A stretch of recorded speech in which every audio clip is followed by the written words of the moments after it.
I don't remember whose theme it is, but... Oh, hey, the recording's starting. Hi, everybody. It's time for more Mermaid Mask.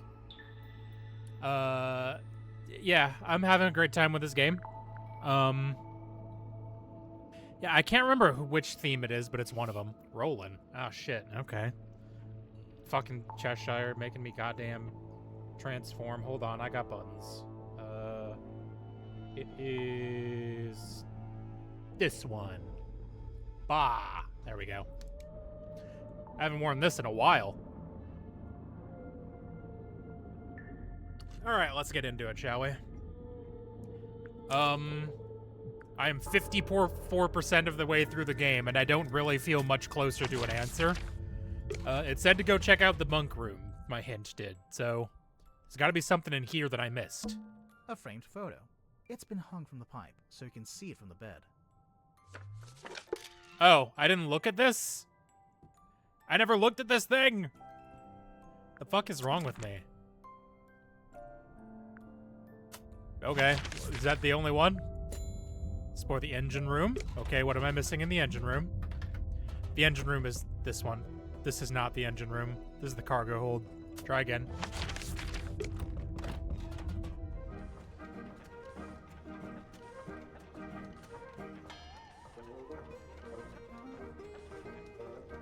Have I never clicked on this motherfucker's hot air balloon until just now?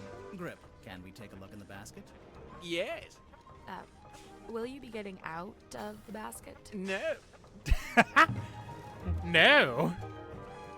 Oh, hey, the rest of the ship wheel. That's what I thought. Mr. Grip's Emporium Buy Sell Repair. Here at Mr. Grip's, we chart the unchartable, plot the unplottable, and measure the unmeasurable. With the right contraption in your pocket, even the great unknown may be quantified and calculated. Open 10 a.m. to 6 p.m., Monday to Saturday.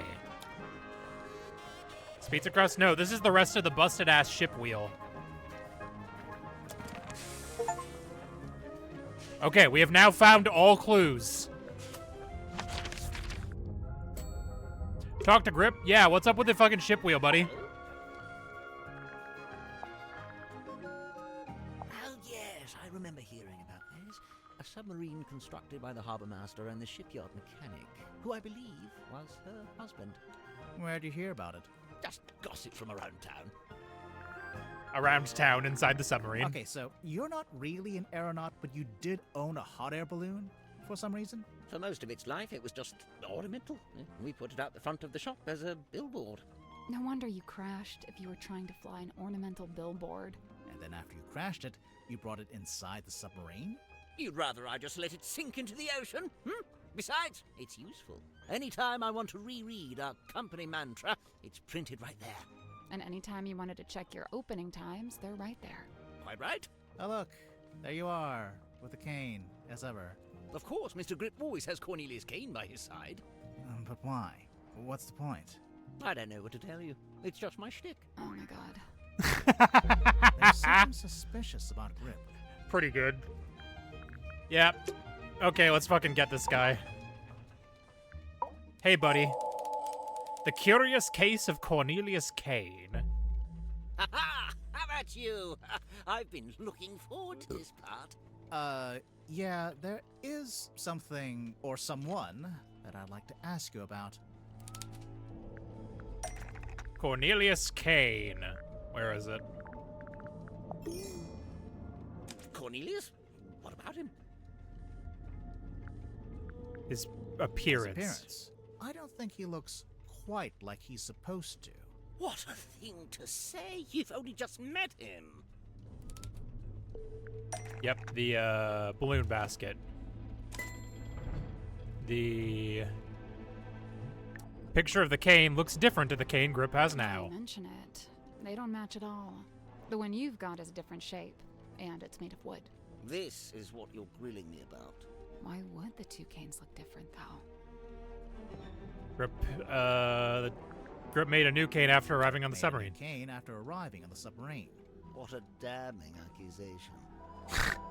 Yes, I made a new cane, and yes, it's made of wood. Where are you going with this? Ask where the wood came from. Where did the wood come from? I forget. Yeah, huh? We'll get to this later. Really? Oh. There's a faint resemblance, I suppose. But aren't the wheel spokes a fair bit shorter than Cornelius?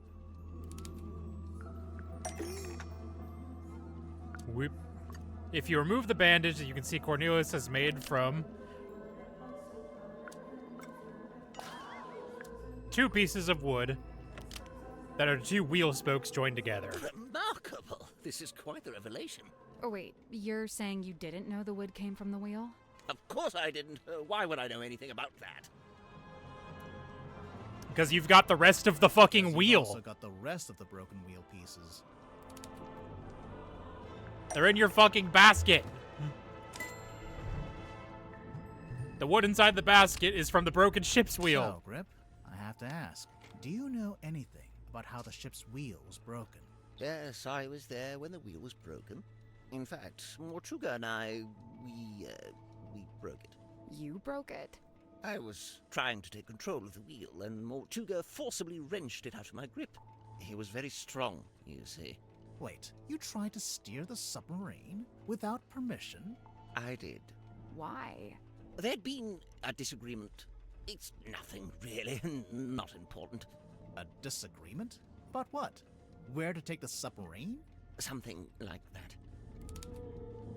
Okay, I'm gonna guess the ship chart. Oh, right. I'd forgotten you'd seen that. Yeah.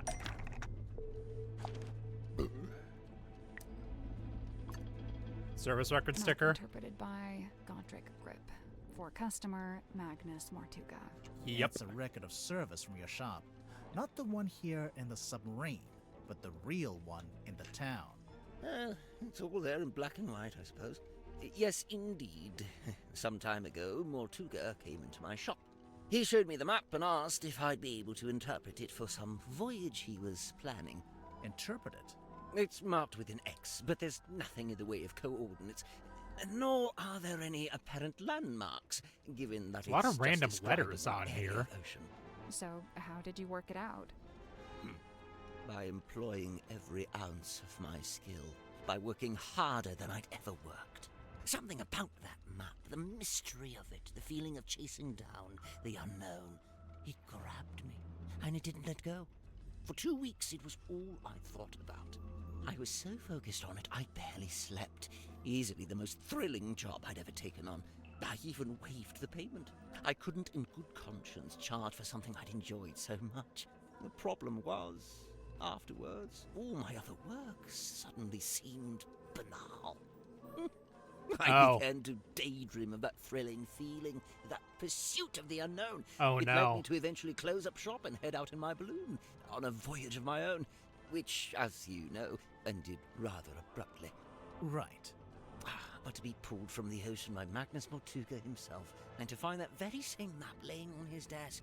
I asked him at once if he'd ever followed the map to the coordinates, and he said he hadn't. I was disappointed at first, but then I realized we had the submarine. We could still go, right now. But Mortuga told me we would be doing no such thing. In fact, we weren't to be navigating anywhere. Instead, he seemed insistent in hovering near the Silkworm Coast, like something was keeping him tethered to it. So, you tried steering the submarine yourself. I'd convinced myself it was what Mortuga secretly wanted, even if he was refusing to admit it. I thought a little nudge might be just what he needed, get him out of his comfort zone, you know. But as I've already admitted, it didn't go to plan. Mortuga came into the control room, we briefly thought the wheel was broken, and that was it. My request denied, I soon found myself opening a new branch of Grip's Emporium right here in the engine room, which, of course, necessitated the construction of a new Cornelius cane. There's one thing I don't understand. If Mortuga didn't intend to use the map, why did he keep it around? I don't suppose we'll ever find out. I think I know. You Oh. will? Mm-hmm. There's a good reason why Mortuga didn't want to follow the map. He decided it was too dangerous. He decided it was too dangerous. On second thought, there's a good reason why Mortuga didn't want to follow He the already map. followed it. Followed it. What makes you say that? What makes me say that indeed? Painting? No. What indeed? Voiced by Anne-Louis Connors? Yep. Yeah, no, it's definitely her. Yeah, she was in the last game too. Aha! The bell goes on top of this. I just caught that. That's not it. Okay. What makes us think that he already followed it? Do we have something else with the thing on it that has the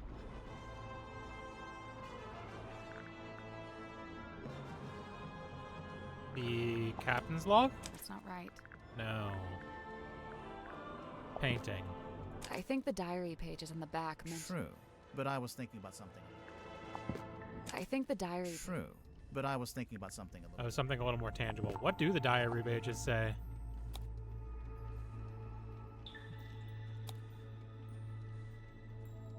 Super heavy, didn't want to... Oh, the bell?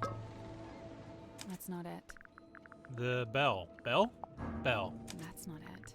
No? Okay. Box. That's not right. Damn it. We're about to start just clicking on fucking everything. Underwater photo. Nope. Nope. Okay. That's not it. Huh. Was it on this map? No. What did he pull up here? The boy? We'll get to this later. Okay. It's not that. Well, what the fuck was it? That's not right. What was it? That's not right. I'm in hell. That's not it. I'm really not sure what I'm supposed to be. What do we have? Video evidence. Video. I should fucking read.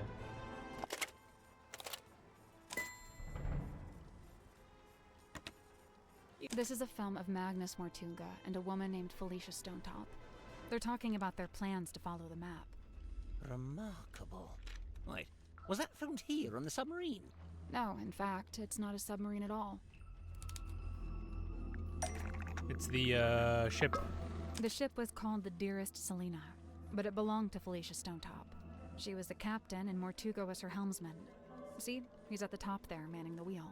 You know, that's been on his desk since I arrived, and I never once thought to ask him about it. So, okay, we know they intended to follow the map, but do we know if they actually managed it?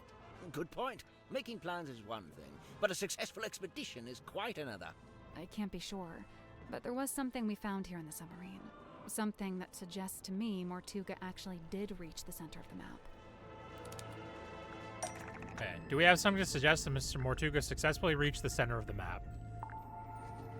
The bell? We'll talk about that in a minute. Okay. The cauldron. I'm pretty sure we'll circle around to that later. Okay, well fucking... Suggest he successfully reached the center of the map. It would be something... Oh, right, the painting, right? I think the diary page is... True, but I was thinking about something. Okay. What would it be? You reached the center of the map and they found something. What did they find? And how do we know that they reached the center of the map? The captain's log? Nope. No. I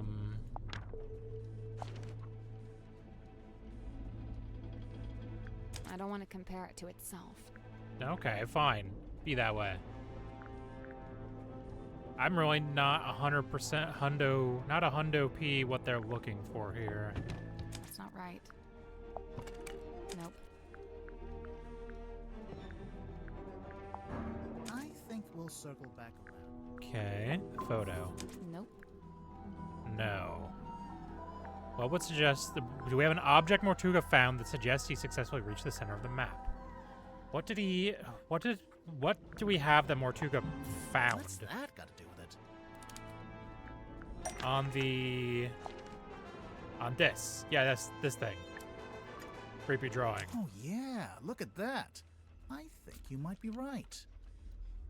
But why didn't he just tell me? What did he find in the ocean that was such a big secret? Surely it wasn't just this. It hardly seems like anything at all. Well, buoys are normally put in place to mark a position. The position of something else in the ocean? It has to be. Think about it. If the buoy wasn't attached to anything, then it would have floated away, making the map worthless. So, if they found the boy when they went to the center of the map... It was only because it was attached to something else at the time.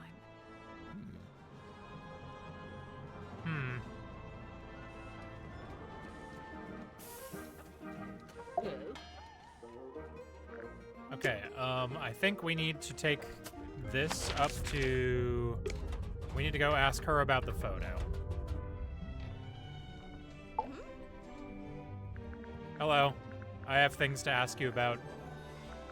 My parents used to shop here from time to time. They'd complain that Mr. Grip would charge them full price, even though they were locals. Heh, Grip's not one to give out discounts, huh? That's your mom? Yeah, she was the harbor master. That's a pretty fancy jacket for a harbor master. Looks more like a naval officer. Yeah, well, she had a lot of big ideas. She was super ambitious, always making plans. My dad could barely keep up. That's your dad on the right? Yeah, stepdad, but yeah. Are you too close? Not really. We kind of drifted apart after a while. There's something suspicious about Cynthia. You don't fucking say. Alright, Cynthia, time to get your ass. Let's go. A captain's legacy. Cynthia, you became captain after Mortuga died? Yep, it's just the way it's meant to be. Just the way it's meant to be. Right, we got it. But, there was something you used to claim the captaincy? A document? Yeah, the command contract. Correct. Okay, but you have to admit, the wording on this thing is kind of vague. It doesn't actually say, "Hi everyone, Mortuga here. Cynthia gets to be captain if I die." Let's review, shall we? This contract represents an agreement between the two individuals in contention over the ownership and command of the Mortuga submarine. The two individuals, that's you and Mortuga? Indeed. But you're not actually named, by name. If I may continue, for their own safety and privacy, these two people shall only be referred to as Party A and Party B. See, Mortuga was quite a private person. He was just being considerate. You call it considerate. I call it convenient. So Mortuga is Party A. Correct. Previously, Party A has been considered the legal owner of the Mortuga submarine, and thus its rightful commander. He's clearly talking about himself. It's the Mortuga submarine, after all, and he was the commander. However, a recent development has exposed that Party B is in fact the legal owner of this vessel. Party B. That's you. Affirmative. A recent development. There's more of that deliberately vague wording. I have a question. When exactly did Mortuga write this contract? When exactly? I don't actually know. You don't know when he wrote it? Well, it must have been sometime after I came aboard the submarine. I assume it was after I presented my case to him. Cynthia might not know, but we actually have some insight on this. For one, we know how the contract was written. How it was actually created, I mean. Yeah, the typewriter. It was typed on Worman's typewriter, so it was made sometime after Worman arrived. And Worman and Dirk arrived after I did, so this gets me off the hook. Try not to sound too relieved. But yeah, this does seem to confirm it. So, my next question is this. When did you sign the contract? A little while ago? Some amount of time ago? Uh-huh. If Yeah. this conversation gets any more vague, I'm going to cry. Was it a day before the murder? A week? Surely it was at some point before the murder. Otherwise... I think Yeah. it might be time to make an accusation. Uh-huh. Cynthia Seafoam signed the contract after Mortuga's murder and forged Mortuga's Cynthia signature. Seafoam signed the contract after Mortuga's murder and forged Mortuga's signature. Such a rude accusation! So rude! I assure you, that is Mortuga's exact signature. Do you have any evidence that it's been forged? Yes, actually. We have evidence in the form of a clue. The fact that his signature was always Captain's different. log. It's basically a stack of cards printed out by the submarine's control panel. Each little card has a space for the captain to sign, and the most recent card is signed by you, Cynthia. All the rest are signed by Mortuga. Well, sort of.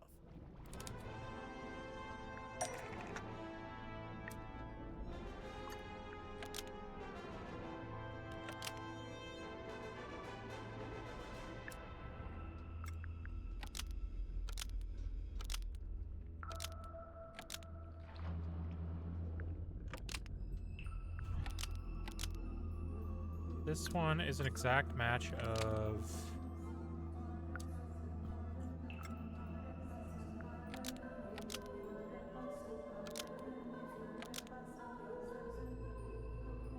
Mortuga's signature on the There contract it is, yep. is an exact match of Mortuga's signature on this card, but it doesn't match any of the other cards. Yeah? It's a perfect match.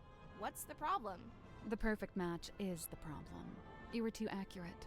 If you'd done a worse job, you might have gotten away with it. What do you mean? If you look through the cards, Mortuga never signs his name the same way twice. But the signature on the contract matches one of them exactly, which seems to be proof that you copied it, or traced it, or whatever it was. Oh. Whoops. Didn't notice that. I thought it was his signature. Why doesn't he have a signature? So, Cynthia forged the signature. That means Mortuga had the contract typed up, but then never signed it? Right after Mortuga was killed, I went looking to see if he'd written a will. That's when I found it, laying inside the little hatch in the control panel. I grabbed it and hurried back to my room to read it. After reading it, I could come to only one conclusion, that he wrote it about me, but never got a chance to show it to me. Remind me why you were so sure it was written about you? A recent development has exposed that Party B is in fact the legal owner of this vessel. You're really the legal owner of the Mortuga submarine? It was originally the Seafoam submarine. submarine. Yeah, the ship says that. It's on the blueprint. I think we'll circle back around. We will? Are you sure? Are you sure? That seems like exactly the information I'm looking for. Okay. Do I have anything else that says Seafoam submarine on it? I know the deck of the ship does, but...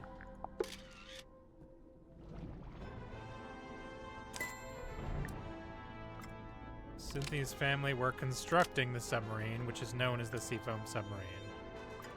And this was back when it was still being built. The Seafoam submarine was never completed. We got close, and then we stopped. It lay rusting in the shipyard for some time. Mortuga would eventually purchase it from my father. At which point it was altered, completed, and renamed the Mortuga submarine. Altered. Yeah, the blueprint. Yeah, the blueprints from my mother's original design. But as I said, that version was never completed. I've been trying to update it to show how the submarine looks now. The design changed a bit after Mortuga bought it. Wait, if Mortuga bought it, then he did own it. It wasn't a legitimate purchase. It wasn't my father's to sell. So, the recent development mentioned in the contract, that was me, informing Mortuga that his ownership of the submarine was based on an illegitimate purchase. My intention was to refund his payment and undo the transaction, placing the submarine back into my ownership. Wow, I bet he loved that. refund the payment. You tried to give him his money back? Not money. Something else. The contract. Indeed. The deeds to the Stonetop Inn. Originally owned by the Stonetop family until it was passed into the ownership of Magnus Mortuga. And then...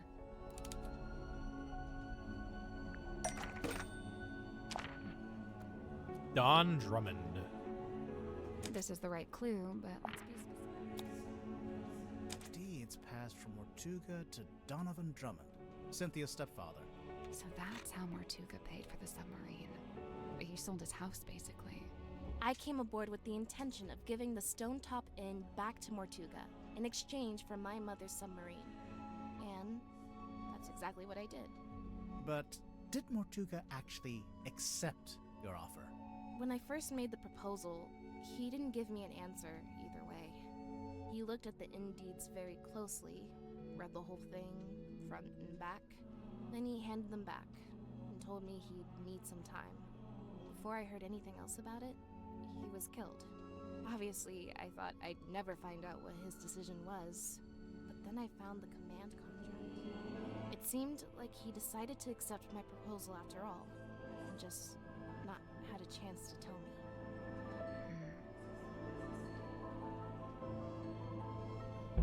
I think it's finally time to make our report to Cynthia. She'll be thrilled. I don't think she will. Hey, do you have a minute? We're, ready to make our report. What's wrong? I appreciate your hard work, truly. However, I think it's time you left. What? We didn't even tell you what we found. People are starting to accuse each other. I don't like it. So you're giving up? You're not gonna see this through? Sorry, but I just think maybe What? That's just the way it's meant to be? I need to go. Everyone's gathering in the mess hall. I'll resurface the submarine, and you can leave via the foredeck. I guess we'd better go. Fascinating. She's just fucking kicking us out. She can't be serious. I really don't appreciate being kicked out. She didn't even pay us. We can worry about that later. I don't know if you've noticed, but we're currently stranded out here. Oh, yeah. Oh, wait, so how is Cynthia expecting us to leave the submarine? That's a good question. Hey, buddy. Been a while. What? It's boy, by the way. No, it's buoy. Agree to disagree? Disagree to disagree. Missed the rowing boat. Oh, wait, you don't think... Did Cynthia really think we'd use that boat? Or did she just forget to take the submarine back to town? I don't know. She seemed really off. Did something happen? I think she's just getting scared. Scared of what? Exposing a murderer? Of the truth. Of facing the truth and all the consequences of it. Whatever they end up being.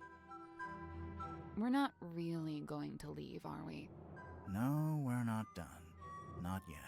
But what do we do? Remember what Cynthia said? Everyone's gathering in the mess hall. Seems like something of an opportunity. Aha. Not just that, but we're back on the surface too. We sure are. So, what are we waiting for? Going in through the other door. Chapter 3. Secrets of the Mortuga Submarine.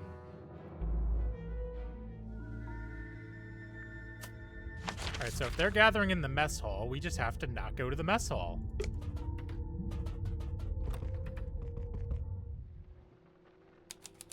Aft deck. Are those... They can't be. Wouldn't they get washed away? It almost looks like they're burned into the wood. They're permanent. Huh. Holy... Grimoire, there's a giant wooden woman tied to the back of the submarine. I was wondering if they kept this. I half expected to find it inside the submarine somewhere, but it's too big to fit in the storeroom, I guess. It's the figurehead. What's up, the figurehead?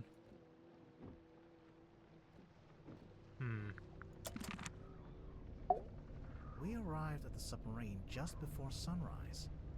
And now it's sunset. Or, Or what? It's the other oar. From the rowing boat on the foredeck? What's it doing over here? Tadpole told us she threw it over here. And it got stuck in the wall. And hasn't moved since. Seems like it. It's the aft deck. It doesn't look anything like the foredeck. Of course not. It's the aft deck. It doesn't Of look- course not. It's the door leading back into the captain's quarters. The one part that actually looks like it belongs on a submarine. There's a big metal latch, but What? it just seems odd that you'd be able to latch the door from the outside. I agree. It's the aft deck. It doesn't- Of course not. We arrived at the And now it's sunset. What's this? I don't know what it's called, but I think that's where you attach the wheel. The ship's wheel? Yeah.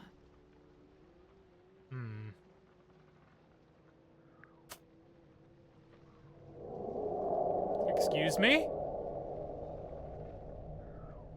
What? Hmm? You just said something, No, I didn't. but never mind. The fuck was that? Checklist. Oh, do we just have to check every room?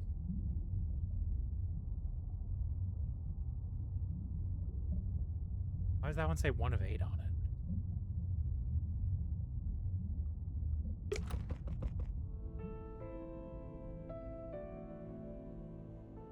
There must be a way to get this open. We'll just have to hope we stumble across the answers somewhere else. I wonder if there was something we missed in Mariana's room. You know, the cargo hold? Well, let's go. Did we just pass through the fucking mess hall? It's a pizza oven. No, it's a furnace. Right, but you could put a pizza in there.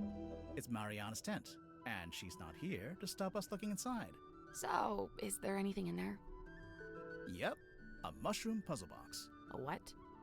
A mushroom puzzle box. What? What? What?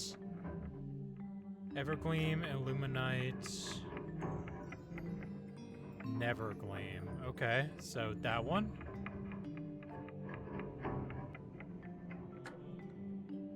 Okay, alright, so there's 4 different type of mushroom, huh? This one only glows. Let's start there. Let's start with day glow. Which ones only glow when it is daytime?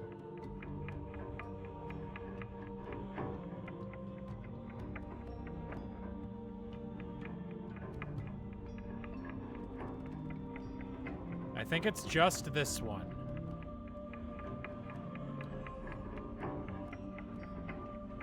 There are 2. There are 2 that only glow when they're lit up in the day. Evergleam. Are there any that are on always? That one at the back is on always. And this one. So 2 of them. Illuminite. I assume that means ones that are only glowing when it is at night. So 1, 2. So 1, 2, 3. Or no, that's a day one.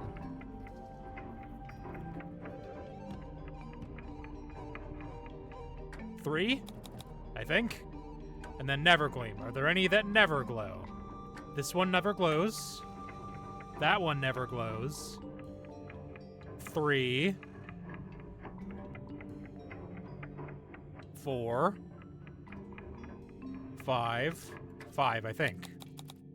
That's not it. I guess there's 4, but I don't think it's anything to do with their shape or something. Okay, I've counted wrong.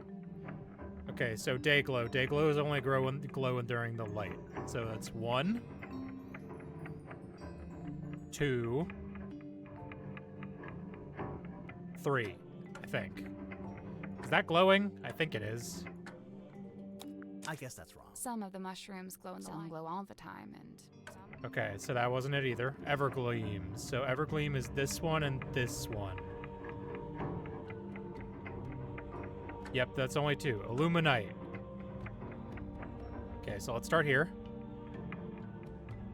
1, 2, 3.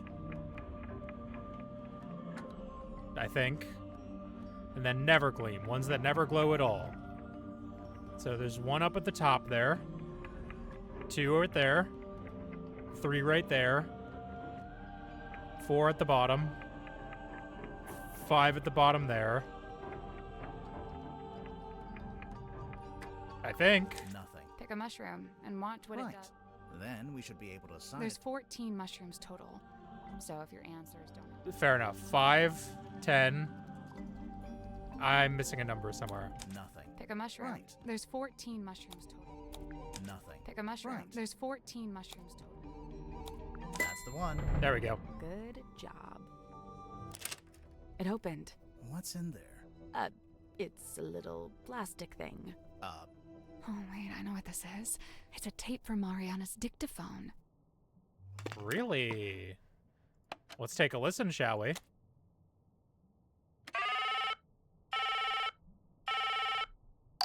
Hello, who's this? My name is Magnus Mortuga. Oh, yeah? Just happen to have my number, do you? Listen, buddy. I'm not lying to you. You and I share a mutual acquaintance, and she has informed me of your skill set. I wish to hire you, and I believe I have something I can offer in payment. I'm listening. What are you after? I'm in need of information. Information about a woman named Felicia Stonetop. Okay.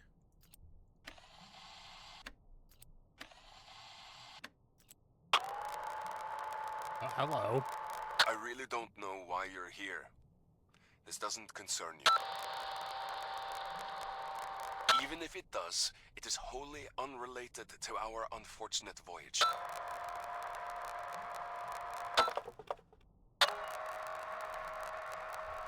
It doesn't open that way, it slides out at the side. Let me do it. Slides out at the side. There's something inside. Wait. What's this? That recording. It's Mortuga opening the black Oh, that's box. what she heard when through the It's what walkie-talkie. Mariana said she recorded while she was in the control room. Right. And just like she said, Mortuga's having a one-sided conversation. I think it's missing half the audio. If only we could hear the whole thing. Even as it is, I'd say this is a pretty important discovery. Oh? We finally know how to open the black box. Do we? Yep. It's no wonder we couldn't get the lid open. It opens from the side. Yeah, you have to slide it.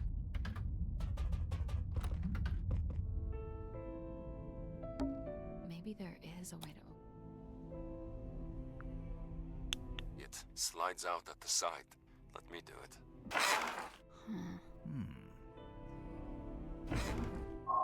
There it is. The box that was actually really easy to open. Very funny. It's a film reel. Let's pop that bad boy in, shall we?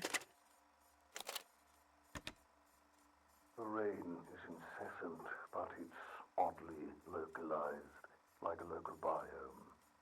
Fluid. What I believe to be amniotic fluid is being diluted. I'm curious to see what happens. We believe it was born here long ago. How long, I cannot say. We found traces of its pilgrimage to the south. It's barren for some miles until, of course, you near the coast. Follow the line and you'd come to a small settlement known as Silkworm. It may be endangered, or it may hold a position of insight. I'm not sure. I'd like to suggest one of you travel there and find out. Faustus, I thought perhaps this might interest you in particular. Ask for a man named Solomon Stonetop. Faustus Fellow. It's a scroll. This is the other half. I know you wanted the coordinates, but I don't know them, so this is all you get. If you don't know how to make use of it, that's your problem, not mine. We put it all back where we found it, with the exception of the key, which, as you're well aware, has been safely around my neck ever since. Remember, it was destroyed my father within a few short years. He was a man of sturdy constitution, too, or he had been, before we found it, before she spoke to us. A wise man would simply put the entire thing out of his mind, SS. Yeah, I know. Should we put it back together? All in good time. It's an envelope. Black-edged mourning envelope found in the black box has been ripped open at the side and is currently empty. Governor Faustus Fellow in Selena Stonetop, Governor's Manor, Fellow Estate, Ponder Hill, Silkworm on Sea. It's empty. Those black edges. Yeah, it's a mourning envelope. It's used to send news of someone's death.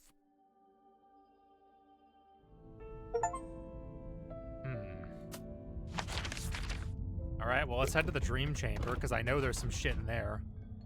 We gotta get that shit out of that shelf. Let's take another look at this. Why don't you reach in? Maybe there's a switch or something on the other side? Why don't you? Because I absolutely do not want to. Ugh. Here goes. Got it. Oh. The bookcase moved. It was a secret door. Sally, you must be thrilled. My secret door quota is well on the way to being met. Well, shit, what's in here? Oh, that's much larger than I thought it was going to be. The Cabinet of Curiosity. What's that? A letter? 2 letters. All right. Dear Zacharias, how is your research going? Have you made any new discoveries about dreams? Silkworm has been quiet recently. I may be going on a trip soon, an ocean voyage. Felicia has been trying to get a hold of a particular map. She says it will lead to something really strange and interesting. She says it's something that could change our lives. I am apprehensive about it. I think I like my life the way it is, Magnus. Dear Zacharias, the voyage turned out to be ill-fated. Since returning, I have been quite ill. I am recovering, but I am now afflicted with a particular recurring dream. I have drawn a picture. Felicia sold the ship and left town. I believe she took the opportunity to do these things while I was bedbound so that I could not argue with her. I cannot fault her this strategy, for I would have demanded answers from her had I been able. In pursuit of the answers I seek, I have entered into a peculiar agreement, and soon I too will be leaving town. In fact, I will be staying on board a submarine for a time. And now the reason for this letter. I would like to request that you accompany me on this venture. You could bring your equipment and continue your studies on board. There's plenty of space, and the voyage may even afford you unique research opportunities. If you are willing, return to Silkworm as soon as possible. When you arrive, I shall already be housed on the submarine moored in the dock. Important, go to the Stonetop Inn and retrieve the large stone cauldron from the cellar. Conceal it amongst your supplies and bring them all on board at the same time. I will meet you on board. You can set up what is currently the infirmary, and I shall take the cauldron from you a little later on, Magnus. Interesting. Oddities. Knickknacks. Doodads. Assorted anomalous artifacts. Nice. I don't know what this is, but I can't seem to look away. Sally. Hmm? You are getting hypnotized. Really? Cool. It's an armillary sphere. Usually the rings are set around the Earth or the Sun, but this one has a little clawed foot in the center. I don't have the mental capacity to consider the implications of that. Is it a mask? I'm not sure, but if you laid it down flat, you could use it as a sundial. Hey, it's a crystal ball. On a normal day, that'd be worth a look. But I think we've already hit our crystal ball capacity. This looks like one of those metal masks they used to make prisoners wear. When did they do that? You know, the olden times. Right. So, it's a unicorn skull? Slow down. Could just be a narwhal. A narwhal's horn is on the end of its nose. Oh yeah. Unicorn it is. Hang on. Is that? Yeah, it's Boggy. The swamp monster from Boggy's Bog. Don't panic, it's just a wax model. We can't seem to get away from this guy. Pretty good. Oddities. Knickknacks. Doodads. Assorted. Nice. Skulls? There's a bunch of little skulls down here. Ah, the skulls are a puzzle, of course. Whoa.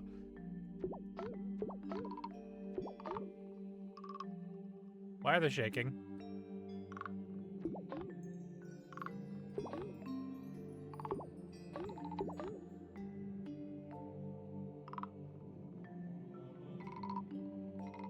You.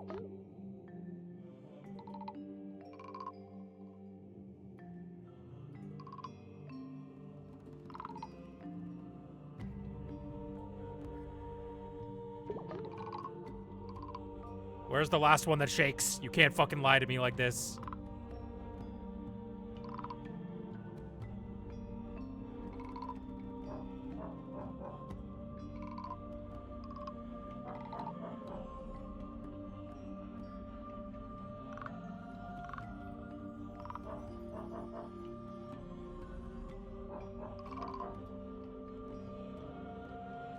Oh yeah, this one doesn't have a skull, does it? Oh, okay. Hold on, wait. Are there only 3 that shake?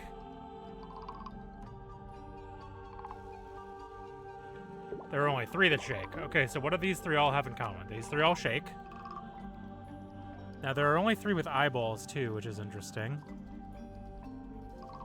There are only 3 that are red, so this has to be one of these.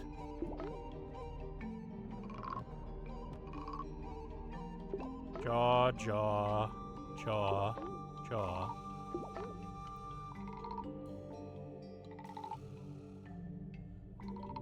Yep.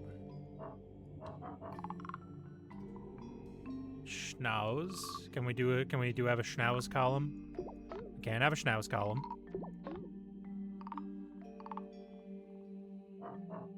Ah, there is an eyeball on the back of that one.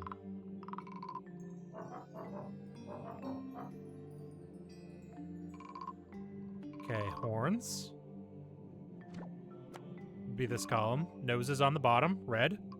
Yep. Hey, I did it. I'm impressed. Now what? God, that's horrifying. The mermaid's tongue. A strange leather mask knows the mermaid's tongue was found inside the cabin of curiosity.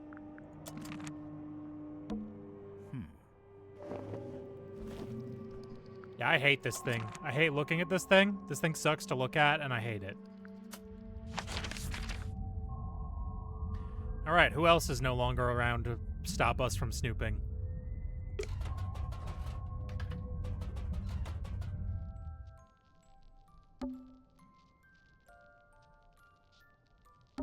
A page ripped out of a newspaper. Magician boxes. It's a magic vanishing I cabinet. think it's just it's empty. Vanished. Okay, not in here then, I guess. I mean, she probably had something she didn't want us to look at, right? Cushions. It's a ladder. It doesn't go anywhere, though. I imagine it's for lowering into the hole so you can climb down. Oh.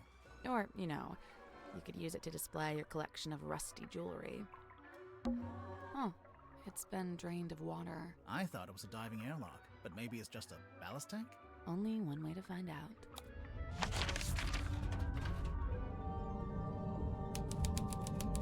Dome tank. Oh, there's a treasure chest. It's a real, actual treasure chest. Let's open it. Hold on. I'm just savoring the moment. And done. What the whole fuck?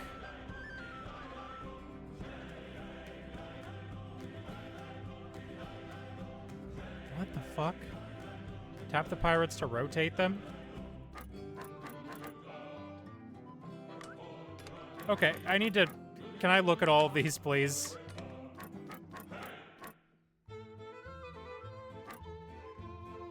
Okay, the corners don't move. Red. Blue. Green. Yellow. Is there supposed to be like a more obvious hint somewhere? Because I'm not seeing it.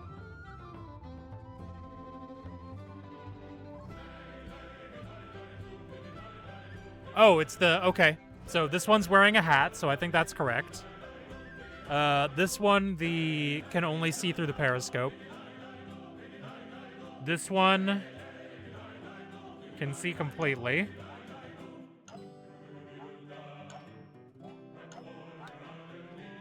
Yeah, there we go. Okay.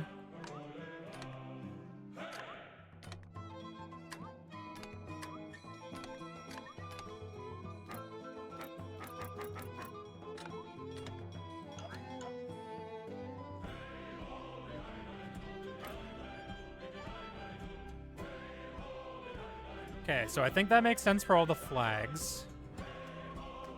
Oh, it's what they can see. I understand now. So if he can only see that, then yeah.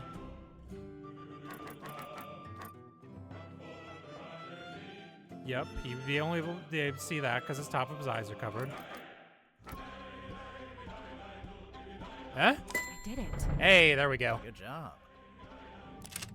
What's inside? Ouch. What happened? I cut my finger. There's something sharp in there. Ooh, coral.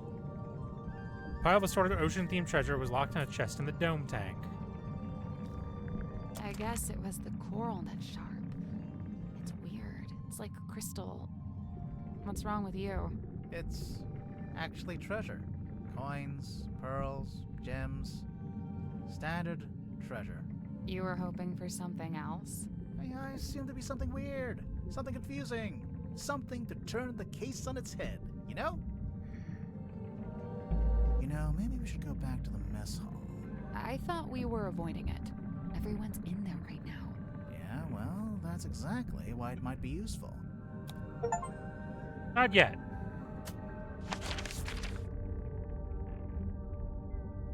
We've got the hex bottle and the airlock grotto to look at. Oh, right, the hex bottle. We can fucking look at that because Zephyr's not there right now.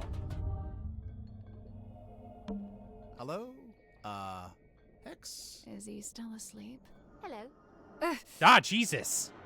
Sorry, you startled me. Hex is my friend. I may be of help. His thoughts and memories are wrought visible upon his skin. Surely you wish for him to think upon the last time he saw Magnus Mortuga. Yeah, sounds good. What's she doing? She's just tapping the glass. Shh. It is done. Thanks. I was never here. Okay. Where'd she go? Never mind that. Take What the a look fuck at was this. that?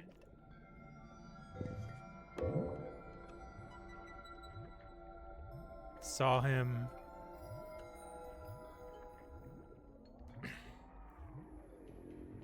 What was he doing in there? And yeah, the diving bell, yes.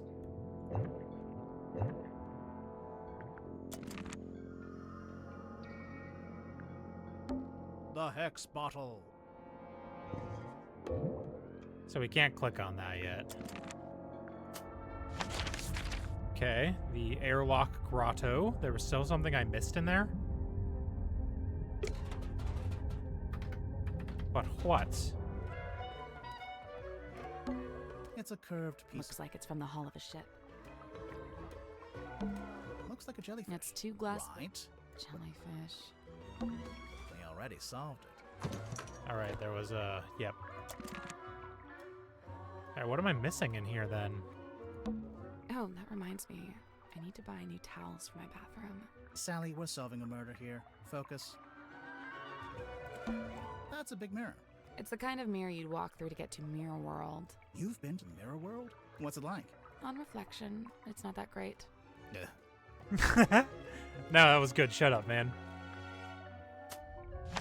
Oh, hold on. Oh, you know what? We never smashed this fucking bottle open. Tadpole's not here. Thus, you're free to start breaking her belongings.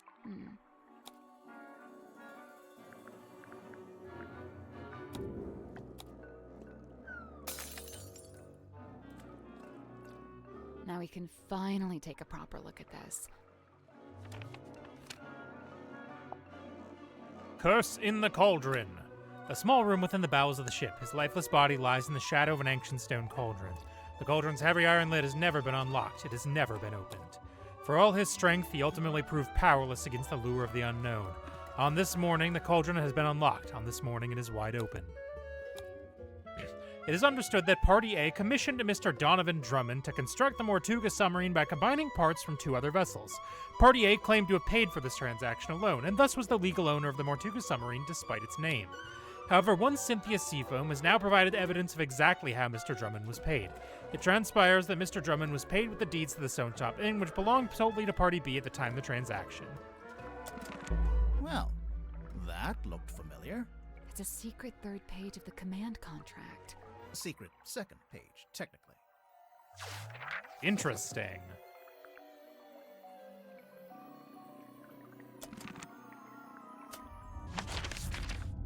right. And then, what else do we have to look for? Is there anything in Grip's place? It's a big compass. We're still missing a clue or two.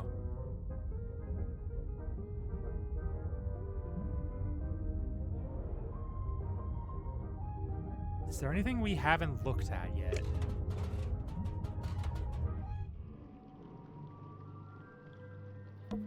What is that? I have no idea. What should we call it?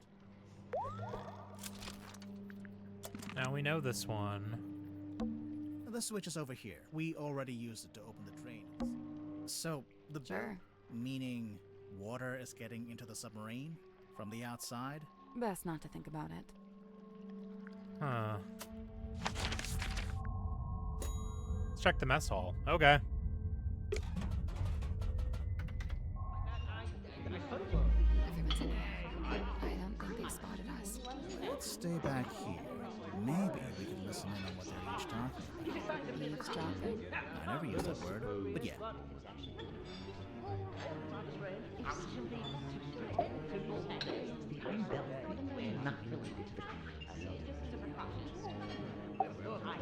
Maybe I should start locking my door when I'm not in. Safely concealed behind my bookcase. Tadpole wouldn't let me swim in her pool.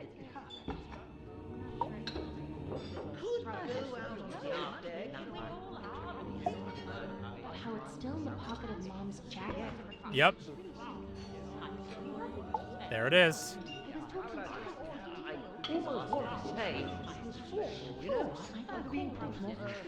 All right, let's check out that bell.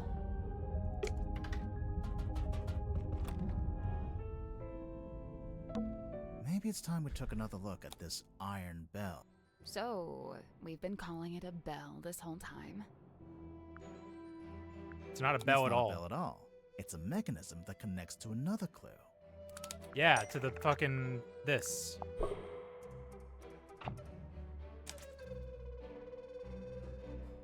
This slots into the shape on the lid to lock or The unlock the hanging cauldron. part slots into the shape on the lid to lock or unlock the cauldron. Right.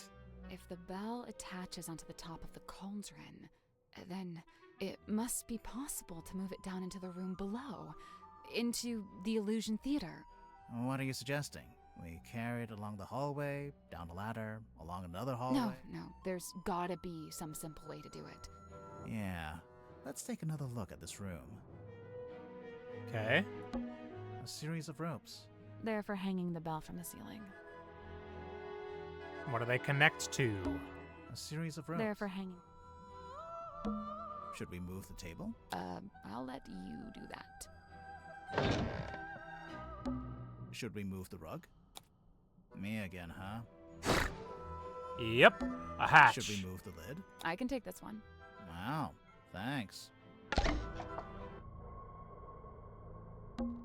It's open. Looks like it's exactly the right size for the bell to go through. So what now? Do we just turn the rope winch ourselves? I guess we could, but it's probably easier if we use the handle. I don't see a handle. That's because it's not in this room. Ah. Okay.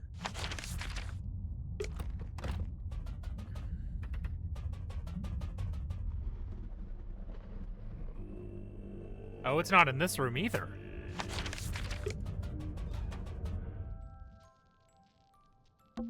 A walking stick. I think What it's illusion? Invisible Man. I don't see it.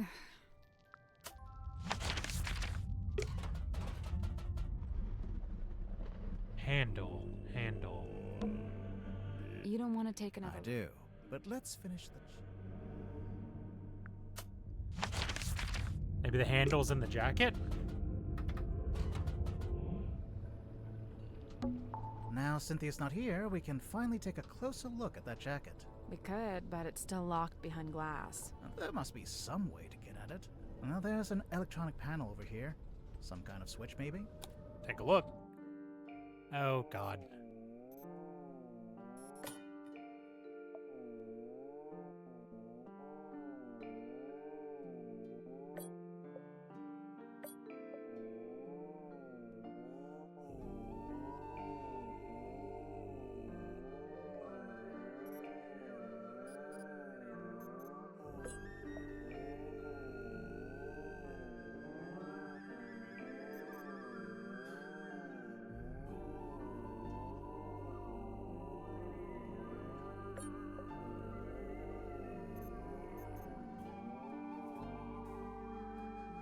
Okay, so there are only certain places where all of these are gonna fit.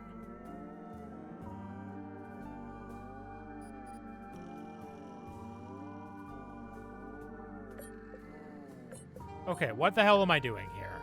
Hold on, let's think.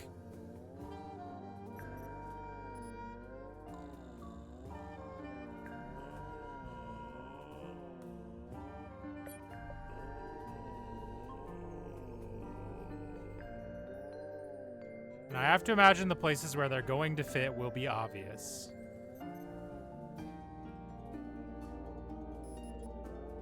As in, will not line up anywhere else that they could possibly do.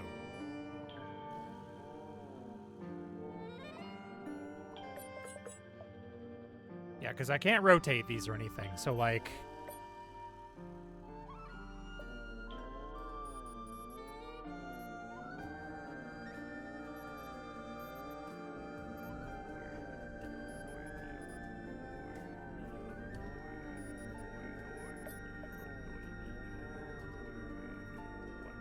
So that has to be like there? Question mark?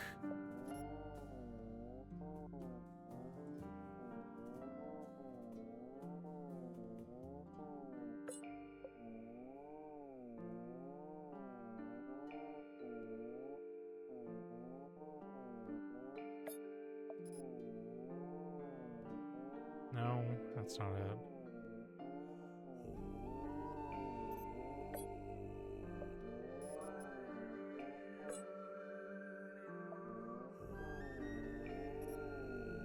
Where the fuck is this one gonna go? It doesn't really seem to line up anywhere. That's not it. So we've got to move the 6 panels to cover up the circuit board. There's a way to rotate them too, but it's kind of indirect.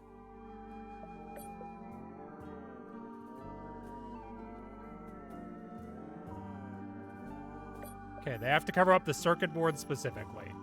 So they will all fit onto the circuit board.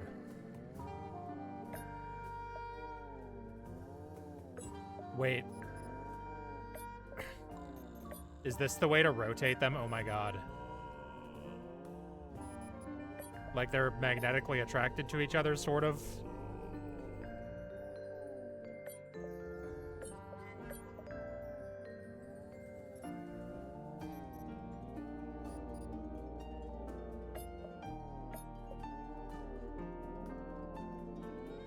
Okay.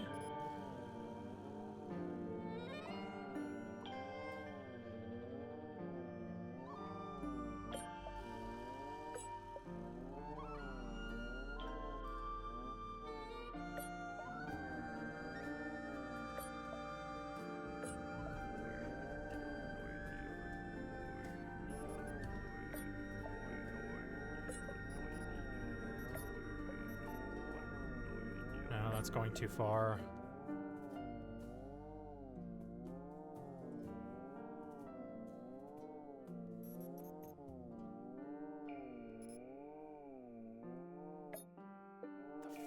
I do not understand how it wants me to do this.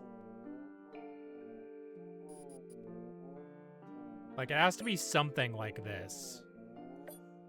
Nothing else makes sense.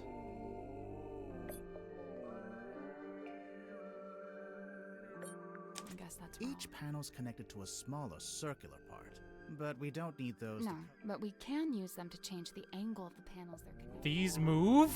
Oh my god, I feel so fucking stupid.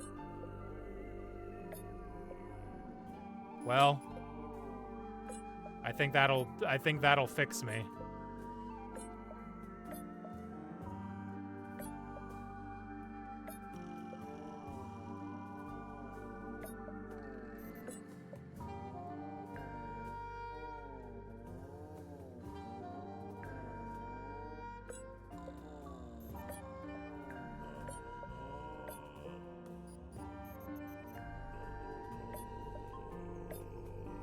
I think that's actually probably it.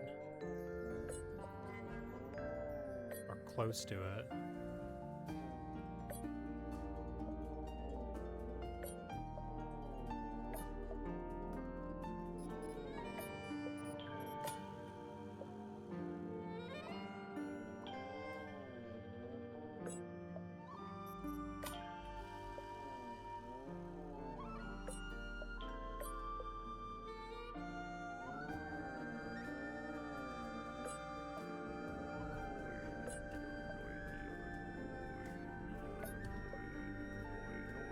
One of these has to be the other way, doesn't it?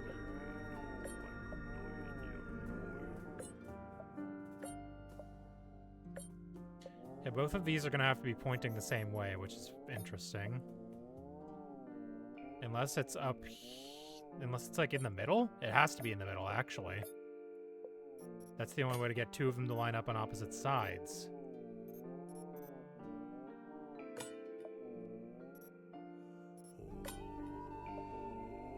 Which means I think that all of the rest of these are gonna have to be like this.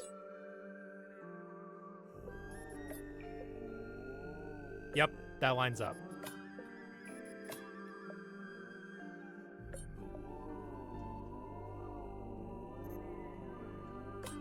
That's the one. There we go. Good job. I've been dying to check in the pockets of this thing. Oh, hey, there's something bulky in here. Ooh, it's a radio. It's just like that one we found in the captain's cabin.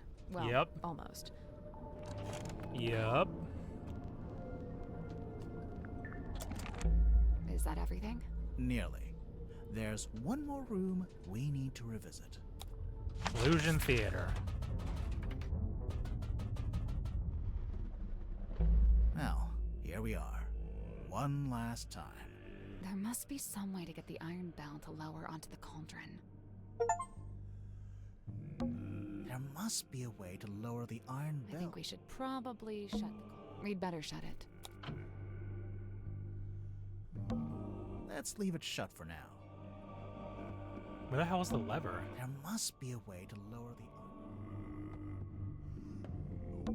There must be a Oh, way the to- wheel? There must be a way to The big lower- ass wheel? There must be a way to It's not the wheel? There must be a way to There must be a way to lower the There must be a way to lower Oh, right here? There must be a way to lower the What am I looking for? Clue, help.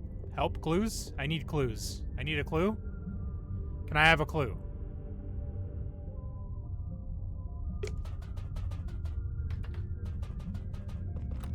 Is it in this fucking room for some reason?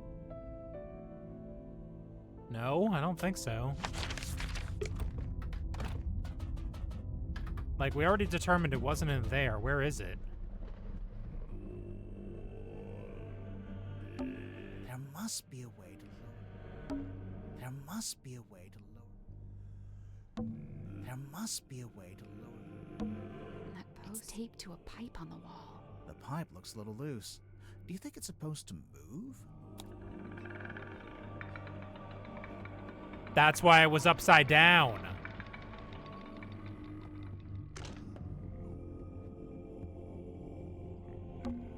What do you know? It fits perfectly. So what? It could, if we can work out how to activate it.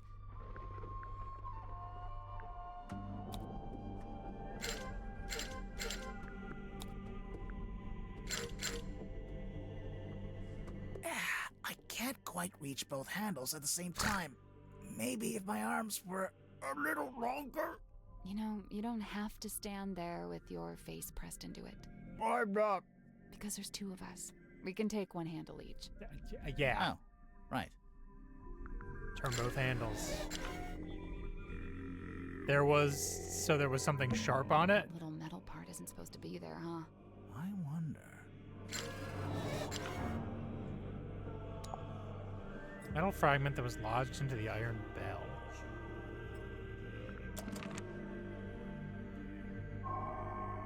Chapter 5. The Unveiling of the Illusion Theater. Now, what was that attached to? Murderer and a thief. Let's put this together, shall we? Go Yes. ahead. So, Mortuga opened the cauldron in order to take something out of it. And that's when he was killed. Okay, but how was he killed? The iron The bell. iron bell. We know that the cauldron lid is unlocked by that screwdriver kind of thing on the iron bell. And so, if Mortuga wanted to unlock the cauldron, he'd first have to lower the bell into this room, like we just did. You know, we've actually got evidence for this. First-hand evidence, no less.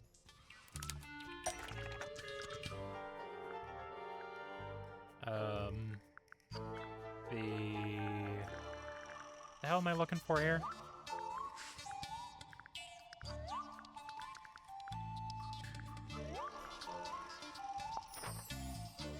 Nope. Really? Okay.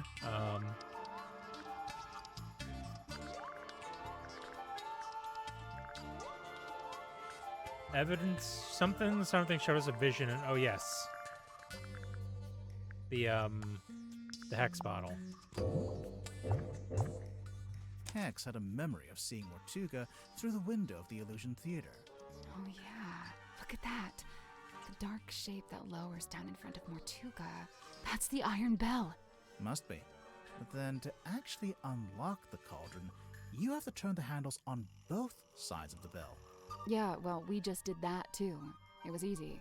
I mean, sure, if you've got two people taking one handle each, but how did Mortuga do it? He had help from someone else? He had help from someone else. On second then thought, to maybe. actually Yeah, well, we just did that. Sure, but how did Mortuga do it? He used a special tool. You sure about that? No, But then not to really. actually Yeah, well, we just did sure, but how did Mortuga do it? He did it He by did himself. You think? I'm pretty sure, yeah. There's even a record of him trying to do this once before. Is there? What kind of record?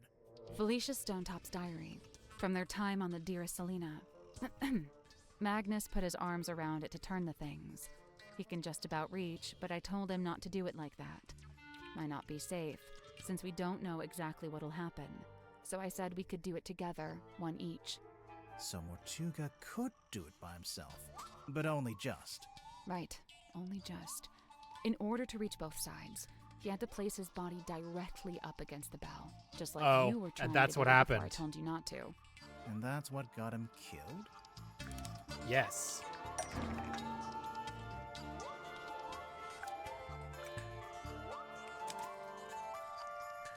The metal thing was wedged into the iron bell.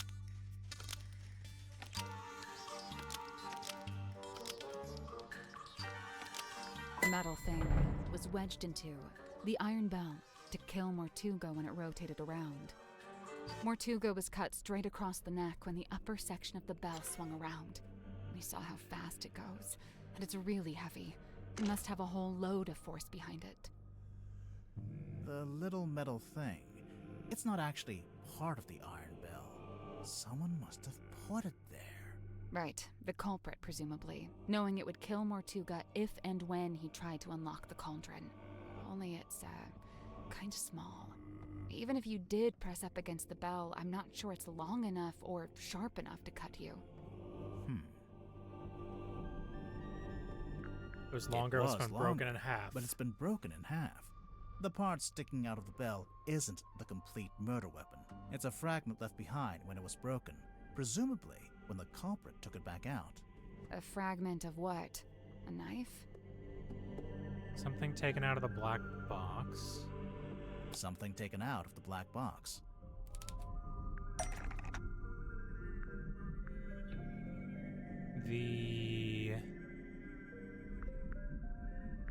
What was in there? Was the envelope,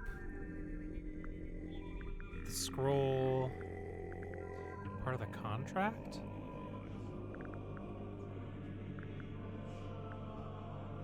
What was taken out of the box?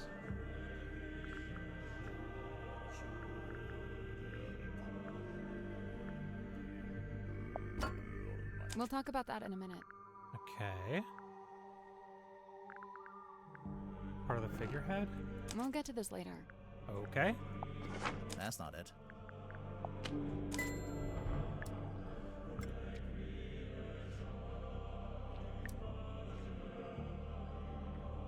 Wax seal. Stamps. Wax seal?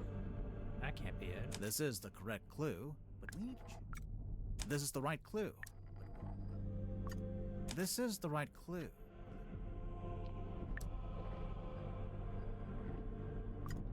This is the right clue, but let's be... This is the correct clue, but... What the hell am I supposed to be looking for?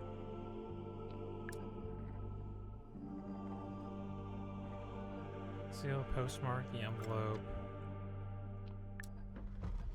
It's whatever was in the envelope, I assume.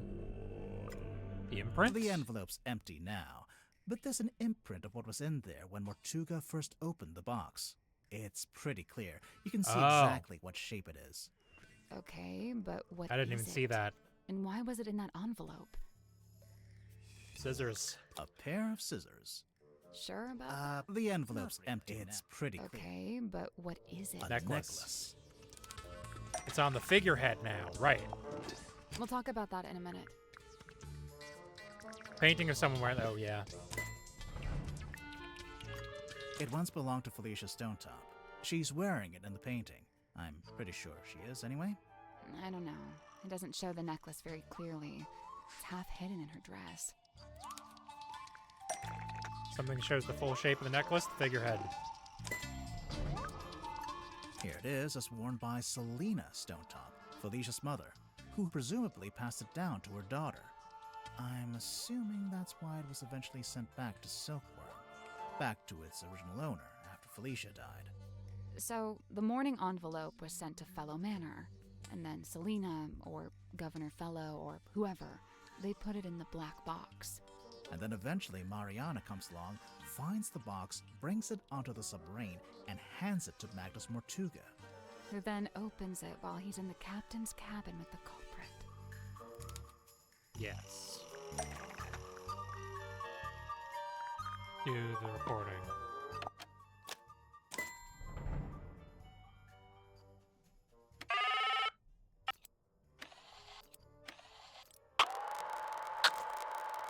I really don't know why you're here.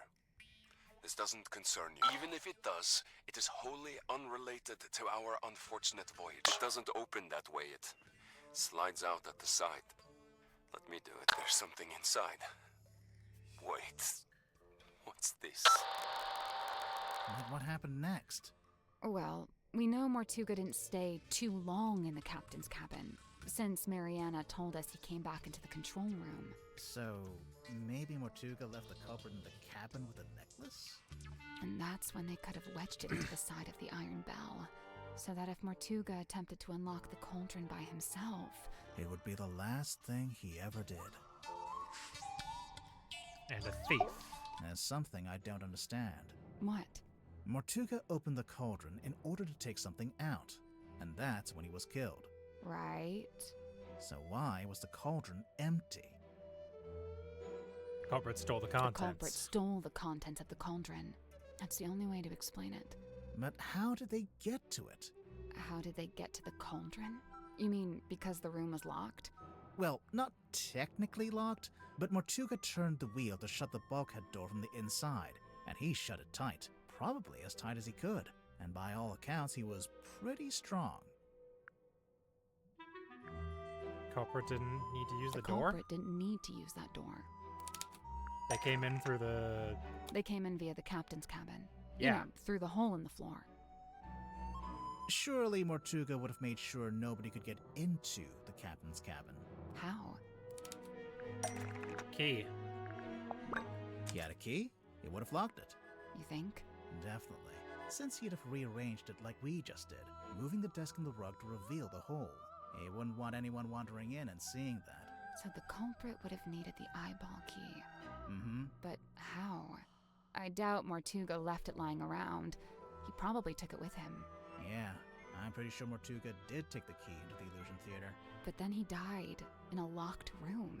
So how did someone else get hold of it? Fell through the grate? The eyeball key fell through the vent under the cauldron and landed in the bilge. The eyeball key fell through the vent under the cauldron and landed in the bilge. It fell into the bilge? Remember how it smelled kind of weird? That's the bilge water smell. So the eyeball key just happened to roll across the floor and into the vent? No, it didn't happen by accident. Culprit tilted the submarine. Tilted the submarine. And we have evidence of that. The wheel. Making the submarine surface tilts the front end up and the back end down. They moved the whole submarine. Just for that? Yep. Did we, have any evidence for that? Aside from most of the suspects mentioning it in their statements. Oh, yeah. Anything else? Summary was covered. We found A clue found in the control room. the captain's log. Is that why it was all fucked up? The log card from the day of the murder. That shows the depth of the submarine. It starts at 0. That's when it surfaced. Presumably that's when Mariana came on board. It steadily goes down, but then later it suddenly goes back up again. Anything else? Clue at the crime Clue scene. found at the crime scene. Blood.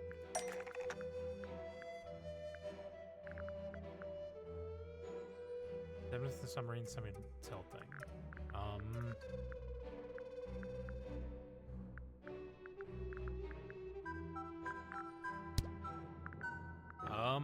I'm actually not sure here unless it's the blood.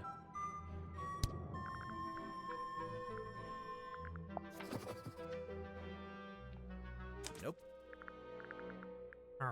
Okay, well, what was at the crime scene? Oh, this bottle, probably. The moon vial. How is that evidence of the submarine tilting? It makes sense if you know where it came from. Oh, yeah. We found a part of it that got left behind. In the oh right, it came from by the ship on the upper floor. So the moon vial rolled right off Mortuga's desk and through the hole in the floor. Anything else? A phenomenon observed at the crime scene. The blood. Mortuga's blood. It pulled out first, but then started running down towards the bilge vent. Once the culprit had the key, they could let themselves into the captain's cabin, which, as we know, gave them access to the crime scene from above. They climbed down the rope, through the hole, and into this room, where they were free to take the contents of the cauldron for themselves. Although, to get out, they'd need to climb back up the bell rope, meaning they'd have to leave the illusion theater with the iron bell still lowered onto the cauldron. Right, well, I figured they just turned the rope winch manually. I'm sure you could, even if it's not how you're supposed to do it. And after that, all they had to do was cover the hole back up with the rug on the desk. And lock the captain's cabin on their way out. It's about time we went to speak with everyone else. Mess hall? Let's go. Yep. Here's the scene. Where did everyone go? Wait, do you hear that? I can hear them arguing. I think they're above us. In the parlor? What's going on? What's going on indeed? Last time I've been seen just like this. Could be a good thing. Look, I know this isn't ideal, but this is just how it needs to be until we can. Cynthia, you have visitors? Hi. Hey. We're back. What's going on? Cynthia's decided to lock us in. I've just locked the foredeck access, just for the time being. How come? Oh, for me, you didn't have to do that. She's worried the culprit will attempt to escape as soon as they're named. Oh, we're naming the culprit? Lovely. Been looking forward to this. We're still doing that? I thought Cynthia fired the detective dudes. She didn't fire us. On the contrary, we've been pretty busy. Oh? Doing what? What else? Solving the mystery.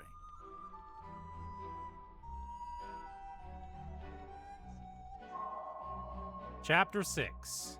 The Murder of Magnus Mortuga.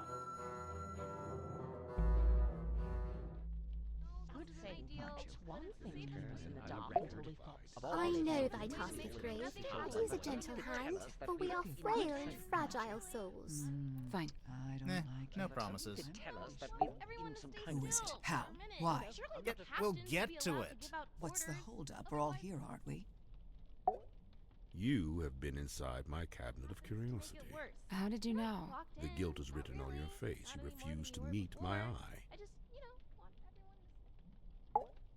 Oh man, I thought you guys were like gone. It's only been an hour. I'm not sure Dirk's developed object permanence yet. Hey, I don't know what that means, but I'm gonna assume you're being rude. Thanks, Dirk. You know, we really do have the perfect setting for this. In terms of literary tradition, I mean. The parlor? It's textbook! You say you've solved the mystery? Yep, all wrapped up with a bow. Impressive! What now? Dramatically point at the culprit? Ha ha, it's you! Etc. That's not normally our standard protocol, no? Maybe it should be. Sounds fun.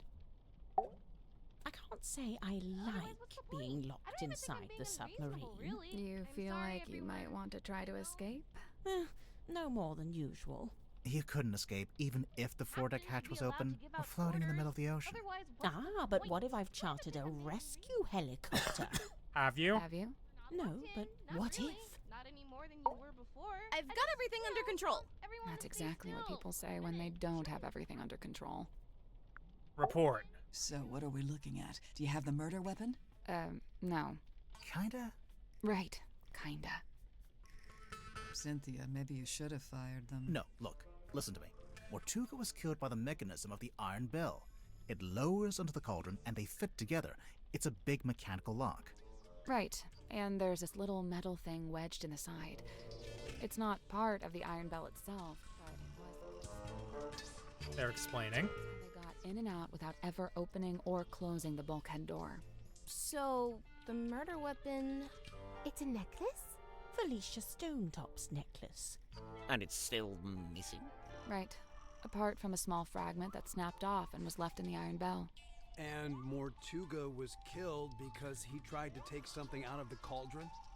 Take what out of the cauldron? That is the question. It can only really be one thing. The one thing that all of this has been about. What was Mortuga keeping in the cauldron? Mermaid's tongue? The mermaid's tongue.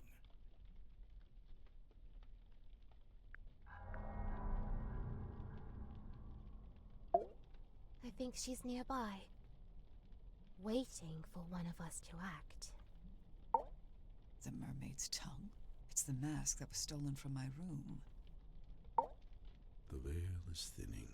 We are near to it. I still don't understand. Is this the murder weapon? You're asking for trouble, you know that. Don't say I didn't warn you. To think Mortuga had such a thing hidden in the submarine this whole time. I thought I knew all about Mortuga, but this mask thing? I don't know. I feel like maybe I missed the memo. I don't know. I got a feeling something bad is about to go down. The mermaid's what? It's a kind of ancient artifact. Mortuga found it on a sea voyage years ago. Right. The same voyage captured on this film reel and depicted in this bottle. Captain Felicia Stonetop and her helmsman, Magnus Mortuga. They went off into the ocean on a ship named the Dearest Selena. And came back with a mermaid's tongue. And that's what Mortuga kept in the cauldron? But it was empty. It's been empty since we discovered the murder. Quite right. If this mermaid's tongue came out of the cauldron, where's it been this whole time? Well, we found it in Dr. Zephyr's cabinet of curiosity. Did you? Fascinating. But what is it? What does it do? What is it? What does it do a deed? The caretaker's journal? This is the right clue, but we want This is the right clue, but we want a specific... The mermaid's tongue, said to facilitate communication with she who lies beyond the veil. Requires a special key to operate. Huh. A key? What kind of key? Wait, facilitate communication? What does that actually mean? It's a translator. When worn over one's head, the mermaid's tongue allows you to commune with the mermaid. Thus the name tongue, referring not to an appendage, but to the language spoken by the mermaid. How nice. Anyone gonna tell me who the mermaid is, or...? Well, I believe that's gonna be her. Right? So there's a painting, painted by Selena Stonetop, we think. And a photograph taken with the submarine's underwater imaging system. And, why would you need a translator to talk to her? She's not local, or what? She speaks a language none of us could understand. It is said that attempting to commune with her without harnessing the mermaid's tongue would drive one mad. But how does it work? Nobody knows. Nice. Convenient. It is a powerful and priceless artifact. Oh, it's powerful, all right. Look what it's doing to all of you. I don't know, guys. I'm not sure if I'm buying into this thing. Kinda just looks like some grody old leather mask.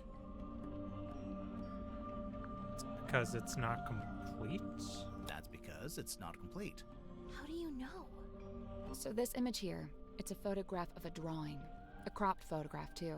The good news is, we've got the real thing.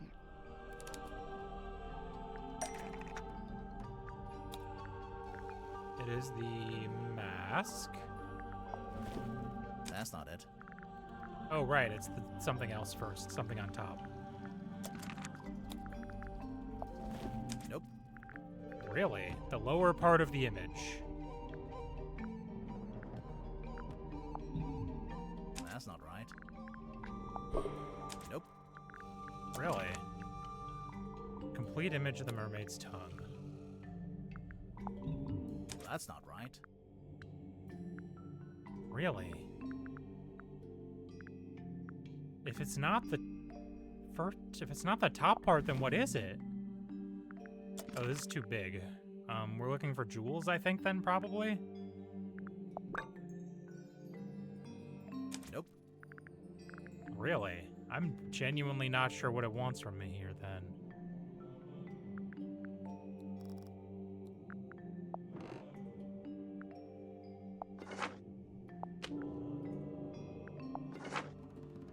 That's not it. Oh, hold on. Yep, there we go.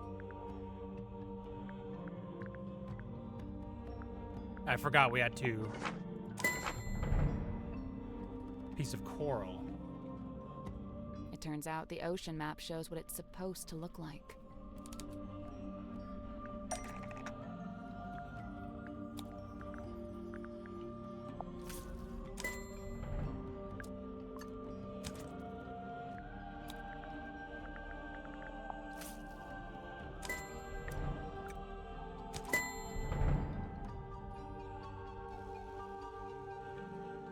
Oh, sure. Just help yourself to the stuff in my personal treasure chest. I don't mind. That antenna, is that coral? It looks sharp. It is, and it's hard, like crystal. I'm pretty sure it explains the scratch marks in the cauldron. But why did Mortuga keep it locked in the cauldron? Because the direct sunlight. Because he wanted to keep it hidden from everyone. The mermaid's tongue being on board was a secret Mortuga was keeping. The cauldron was covered by the sailcloth and locked in the storeroom, and Mortuga wanted to keep it that way. It's true. When he saw my poster, he told me we had to keep the cauldron covered up. Why the cauldron, though? Wouldn't it have been less conspicuous if he just kept it in a wooden crate or something? Keeping the mermaid's tongue in the cauldron wasn't something Mortuga came up with himself. Even before he ever found it, it's just where it's always been kept. Yeah, it's always just been kept in the cauldron. That would be the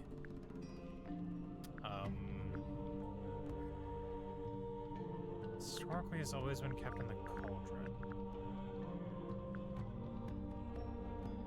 It was in one of these, right? It was in the notes. Notes on the back of the painting? That's not right. No. That's not right. No. That's not it.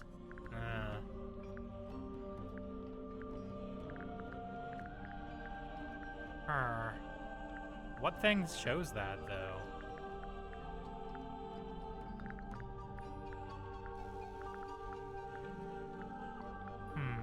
I'm not actually sure what it wants here.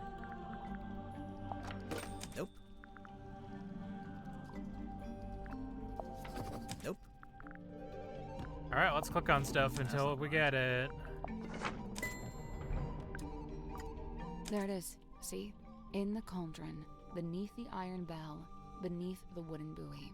There it is. That was a long time ago. How do you know the mermaid's tongue was still in the cauldron at the time of the murder?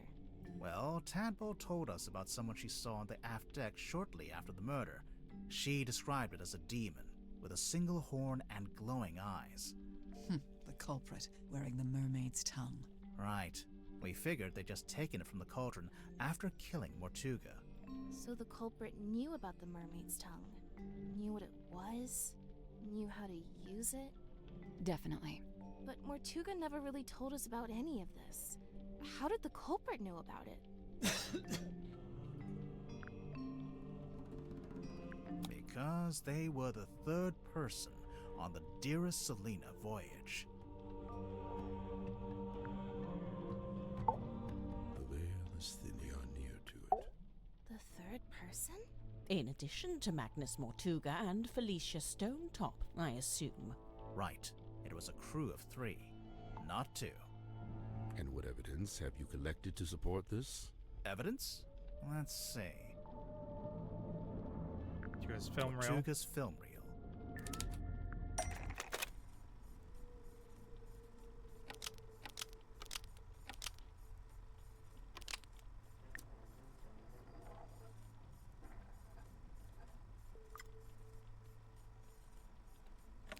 Color of...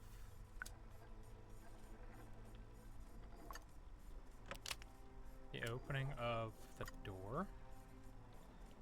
Does that door open? You really want to turn back? Yep, there it is. Yet, huh? Oh yeah, look at that. Spooky. Let's see. The ship in a bottle.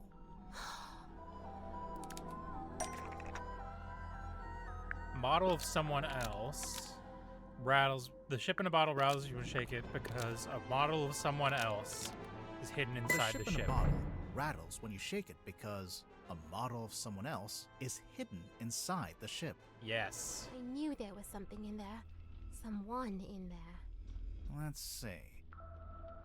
And the audio recording of Mortuga opening the black box. What recording is this?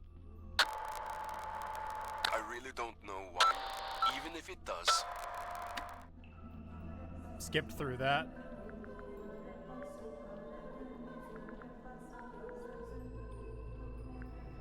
The audio is recorded by the third person. Mortuga's talking about the third person.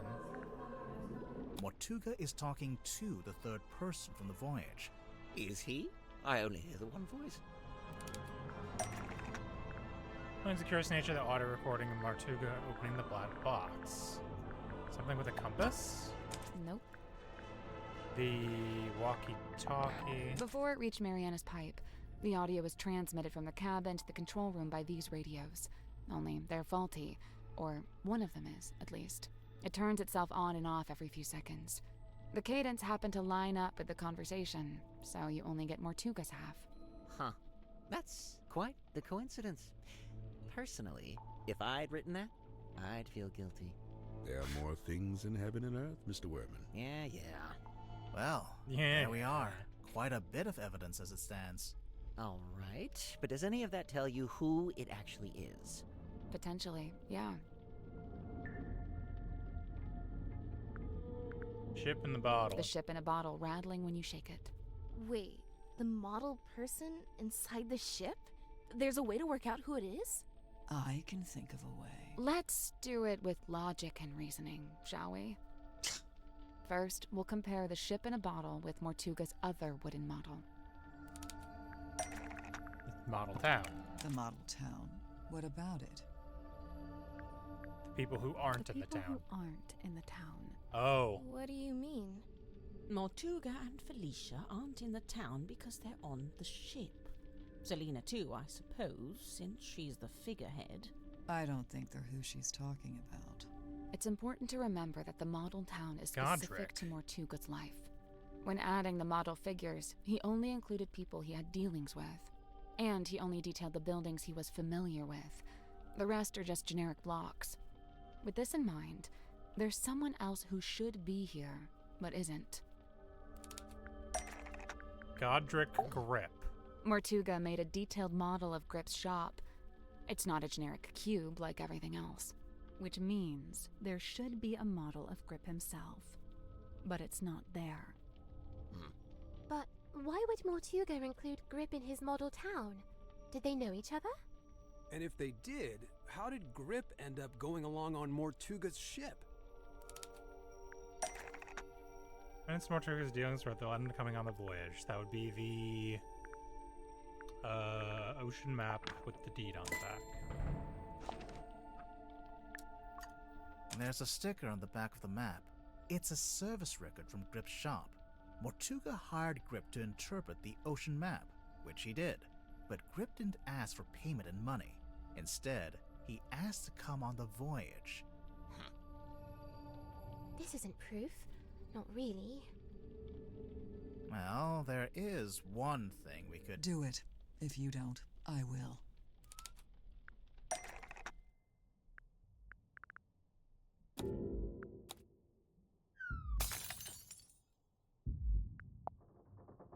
Who's it gonna be?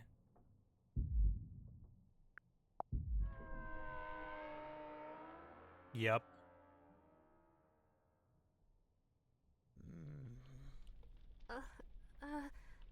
Mr. Grip being on that ship isn't actually evidence that he murdered Mortuga. What about the murder weapon? What happened to it? Right. Nor is this evidence that he used the mermaid's tongue. Wouldn't he have needed that special key? Grip still has the murder weapon. Grip has both the murder weapon and the key. Grip still has both the murder weapon and the key.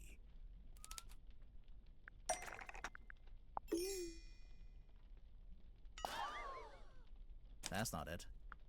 Really? It was the... Oh, the compass! Yes, it's right there. This is the right clue, but we want a specific... A necklace key needle.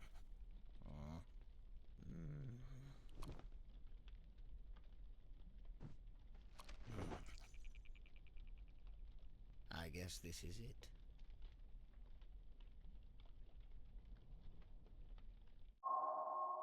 Chapter 7. The Wayward Navigator.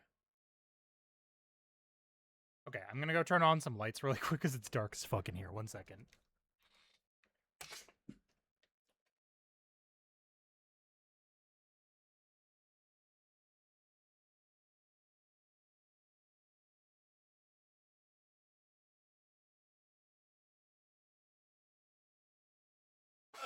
All right. Let's continue.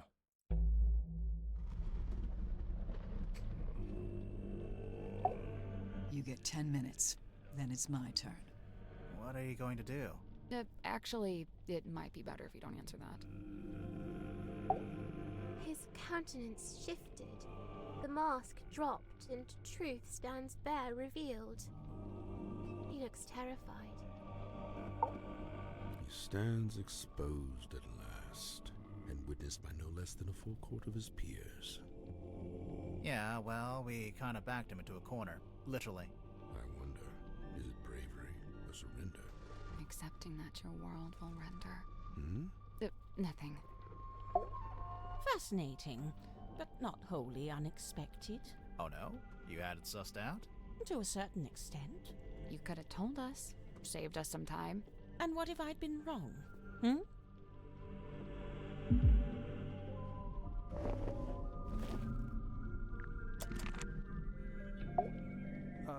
What happens now? We call the cops or what? With what? Well, the cell phone...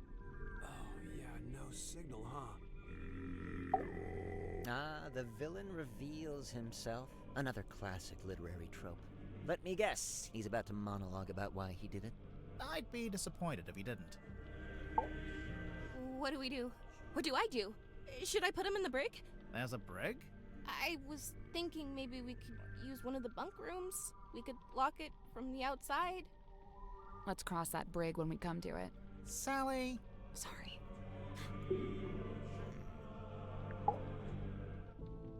Plot the unplottable, chart the unchartable, measure the unmeasurable. A hollow promise. Such feats belong not to mortal hands. But after years of fraudulently offering this to others, I began, in earnest, to yearn for it myself. A quiet desire to journey into the unknown, to quantify it. A lifelong coward, I could never convince myself to act on it. I tell myself as an excuse that I never had any kind of opportunity to act on it. Until one day, I did.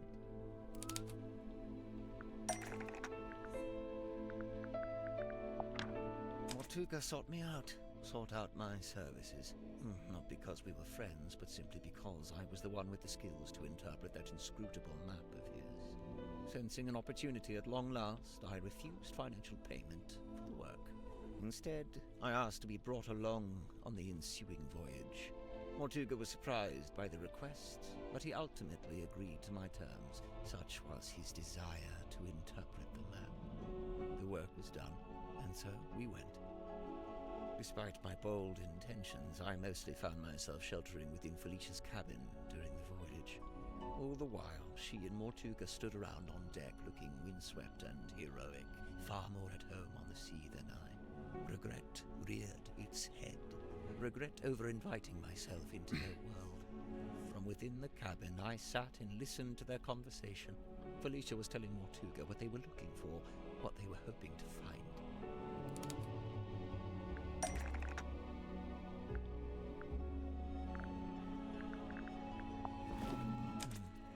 Did Felicia know what it was before she found it?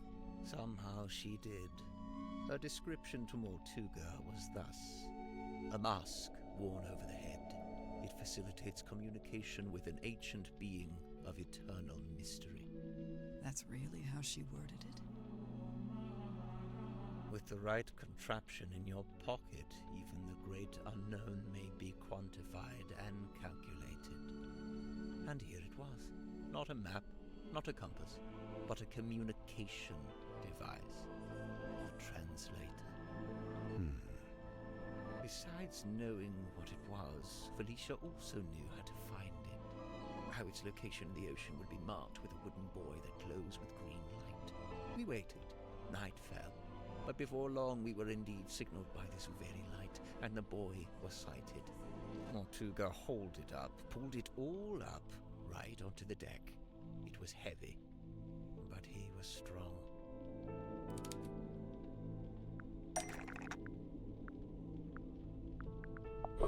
The bell and the cauldron locked together to form that single shape.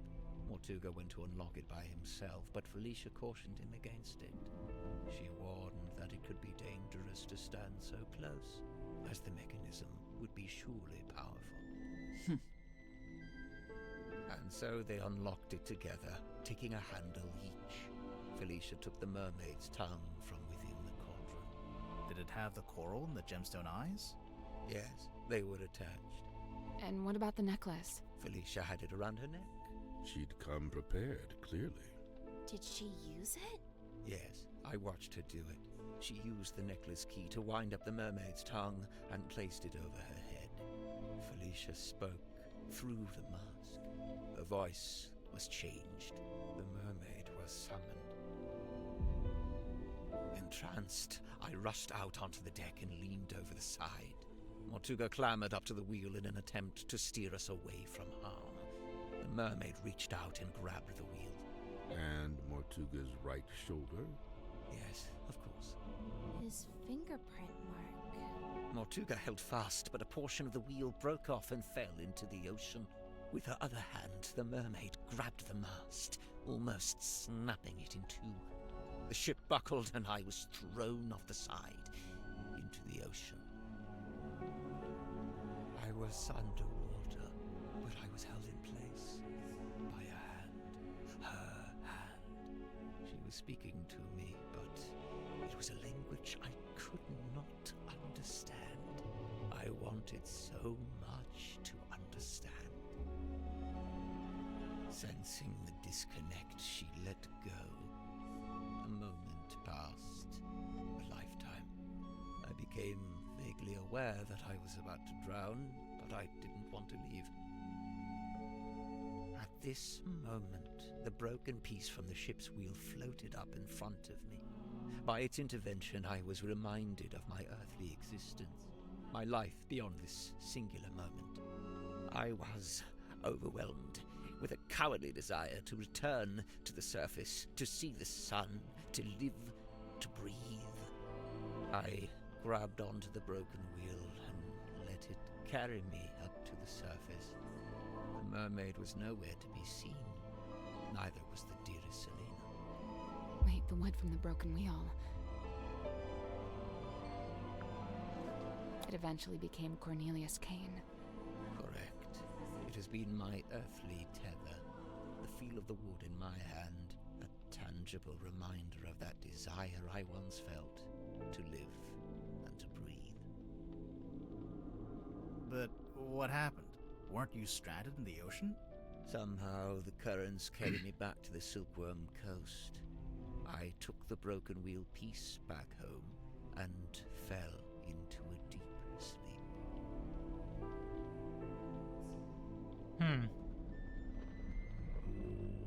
The creation of the Mortuga submarine. You get 10 minutes more. What are you going to... After I awoke, I went looking for Felicia. Not Mortuga. No, Felicia. Wish she'd been the one wearing the mermaid's Felicia had tongue. been the one wearing the mermaid's tongue. Correct. Given what I knew of its function, I surmise she may have understood what the mermaid had said to me.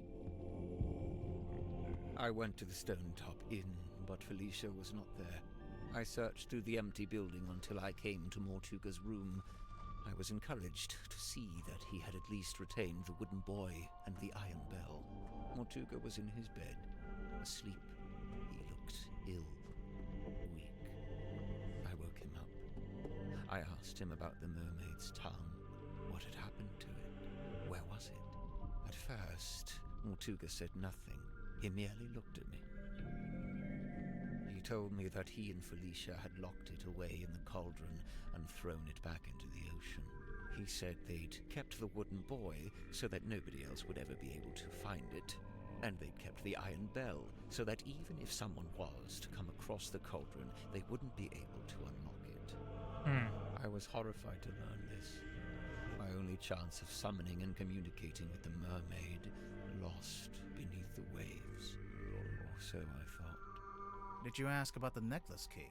Mortuga hadn't mentioned it, and I did not ask about it. At that time, I simply assumed it had been left in the mouth of the mermaid's tongue and thus would be in the cauldron.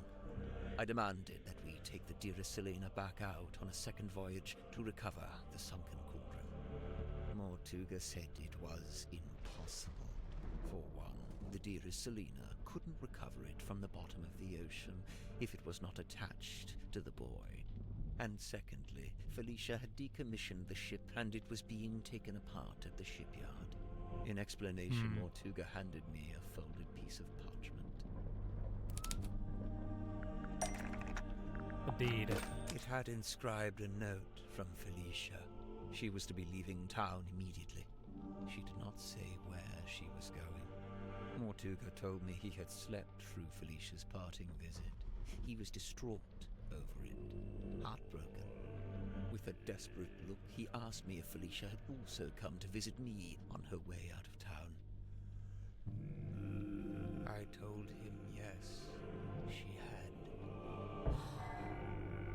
Mortuga's eyes opened wide. Did she say where she was going? I must know. I have to know. I told him yes. Yes, she told me where she was going and she'd given me the address. His eyes widened further. Give it to me. I need to know. I'll go after her. I told him I would, in exchange for the mermaid's tongue. Mortuga told me again how it was impossible. There's no way. It's lost. You need to let it go. I didn't want to hear it. I left the inn still clutching the deeds. I went down to the shipyard and spoke with Donovan Drummond. He had begun taking apart the dearest Selena. I inquired about purchasing Drummond's unused submarine, Seafoam submarine. He told me he would be willing to part with it, but it had never been finished. In order for it to be seaworthy, it would need several new parts that would take a long time to build. However, I was determined to find a solution. But you offered to buy the submarine and the dearest Selena. You offered to buy both the Seafoam submarine and the dearest Selena. Correct. I suggested we could use parts from the sailing ship to finish the submarine. Drummond merely asked how I was going to pay for 2 vessels. I showed him the deeds to the Stone Top Inn. He accepted it as payment. Is the inn really worth as much as 2 vessels? Perhaps not, but in truth I think Drummond was glad to have an excuse to part with them. Besides, I knew all too well the allure of a worthy challenge, a chance to put one's skills to their fullest. Indeed, the task of combining the 2 incomplete vessels into a single seaworthy one was highly intriguing to him, and so it was done. But if you commissioned it, why was it called the Mortuga submarine? Who painted that on the foredeck? Drummond did. He didn't want it to say Seafoam any longer. Too many painful memories. But why Mortuga and not Grip? Script told them Drummond his name was Mortuga. Because Grip paid for it with the inn deeds, which were in Mortuga's name. Right. Drummond assumed I was merely acting as intermediary for Mortuga, the true buyer. Did you tell Mortuga what you'd done?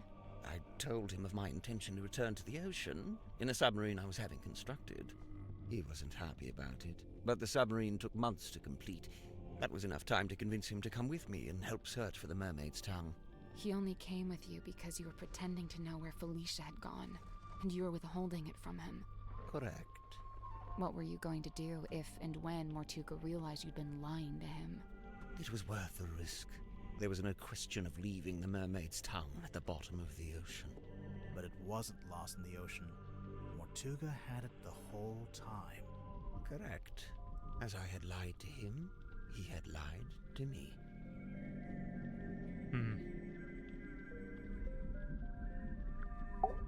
Mortuga smuggled the Mermaid's tongue onto the submarine before we left. He didn't want to leave it behind, but he didn't want me to know he had it. Smuggled? How? The letter to Zephyr. Mortuga sent me a letter, inviting me to join him on the submarine. Grip, did you know he'd done that? Mortuga told me he was going to bring somebody else on board. An old friend, a collector of occult curiosities who might be helpful. But I didn't want anyone to know what we were doing, or what we were looking for. I told Mortuga not to mention me in the letter. I followed Mortuga's instructions precisely. I arrived in Silkworm and went into the Stone Top Inn, where I found the locked cauldron. I placed it among my possessions and ventured onto the submarine waiting in the harbor. We departed. Zephyr thought he and Mortuga were the only 2 souls on the ship. I stayed hidden for a week, before staging a balloon crash and pretending that Mortuga had rescued me from the ocean. That way I was free to move around the submarine in view of Zephyr, but he could dismiss me as a hapless traveler picked up along the way. So to begin with, it was just you 3. But it didn't stay like that for long. It didn't.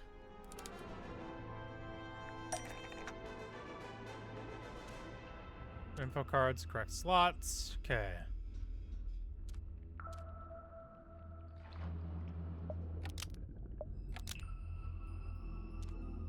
Okay. Crashes hair out air balloon.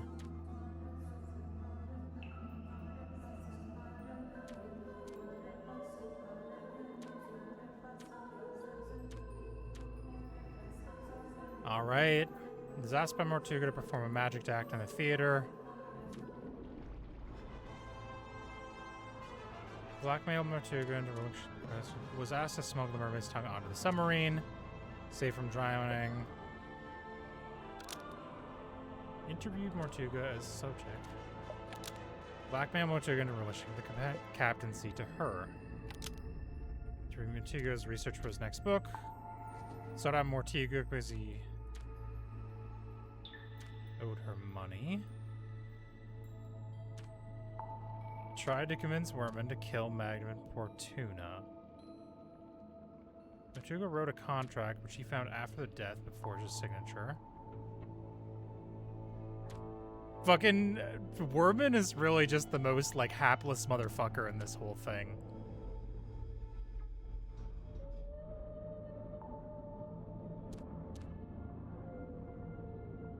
Contract. Nope. Okay.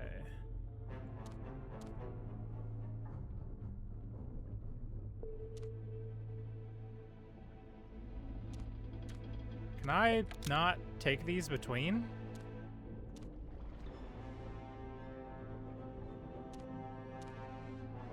Give the cards to flip them. Ah, I see. I didn't even cut that. I did not see the flip them part of this.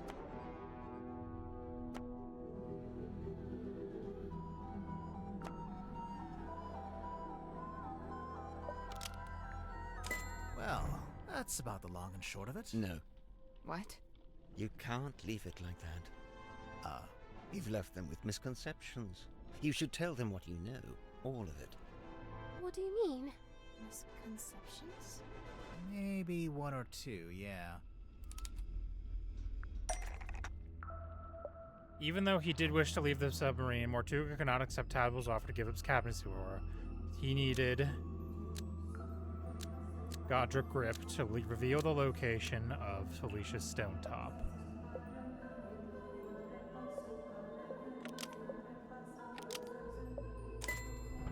He always did think he would make the best captain, and he did want to leave. But he couldn't. Not without the information he so desired. Not just that. Since it turned out he had the Mermaid's tongue on board the entire time, I don't think he wanted to leave me on the submarine with it. He didn't want me anywhere near it. He was trying to protect you. I'm aware.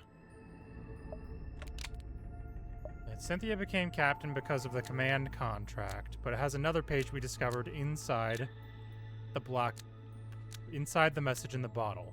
While it's true Mortuga did decide to create the command contract after Cynthia showed him the indeeds, the contract was never intended for Cynthia. So, who was it for? Me. Once Mortuga found out the indeeds had been used to pay for the submarine, he realized for the first time that he was its legal owner. He really hadn't known that before? No, he'd always assumed I paid for it with my own money. Armed with the new information, Mortuga attempted to use it to control me. Thus, the command contract. What exactly was he hoping to achieve? To strong-arm me into telling him where Felicia had gone, and to cease my search for the Mermaid's tongue. But it didn't work. Of course not. Wasn't Mortuga supposed to be paperwork averse? I'm surprised to learn he would try to control someone with a contract. Where would he even get an idea like that? That's my bad. I ended up telling him all about contracts, you know, what they are, how they work. I guess Mortuga thought if I could be controlled by a contract, maybe someone else could be too. Mm-hmm. Worman was lured onto the submarine by the handwritten letter, but it wasn't actually from who it claimed to be.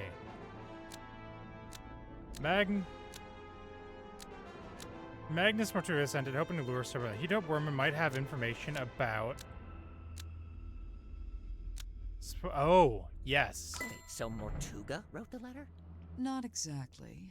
It was his idea, but he wasn't one for writing by hand, so he asked me to do it for him. But why Ibis? Mortuga didn't want to reveal too much in the letter, so he had the idea to pretend to be a neutral third party. We learned about Ibis from that newspaper page, but it just needed to be someone you would listen to. Honestly, I'm surprised it worked. Huh. This explains why Mortuga kept asking about my father. Oh yeah, I was wondering about that. Were you able to tell him anything? Afraid not. I haven't spoken to my father in years. Do you think he would have known anything about Felicia? About what happened to her? It's possible. Watching Symmetry perform the Stargazing Girl did not make Mortuga miserable. He was already miserable because he had just found the mourning envelope, which informed him Felicia Stonetop had died. See? I told you. You didn't make him sad. He just learned about the death of his beloved friend. What I did, it was... You didn't know. Symmetry, let it go. Your anguish. That goes for all of you. Mortuga's actions, his decisions, all motivated by that same singular desire. It was all an effort to locate Felicia Stonetop. Her. Likewise, it transpires that Godric's actions were also motivated by a singular desire. To commune with the mermaid. Her. And when they opened the black box and found the mourning envelope, found the necklace key, it all came to an end. Well, what are you waiting for? Go ahead, open it. Godric, I really don't know why you're here. This doesn't concern you. Oh, but it does. I'm to believe the box may contain information on Captain Stonetop. Even if it does, it is wholly unrelated to our unfortunate voyage. I'll be the judge of that. There could be anything in there. Listen. I prefer you not to shake it like that. Besides, it doesn't open that way. It slides out at the side. Let me do it. What's all this? A scroll? An envelope? There's something inside. Wait. What's this? We both know what that is. That's Felicia Stonetop's necklace, isn't it? Isn't it? The murder of Magnus Mortuga. Our discovery of the necklace precipitated two important conclusions. One, we now possess the key necessary to operate the Mermaid's tongue. In my complacency, I had not even known it was missing, simply assuming it lay within the cauldron. But no, Felicia had taken it away with her, and now, through what twist of fate, it had returned. Which brings me to conclusion 2.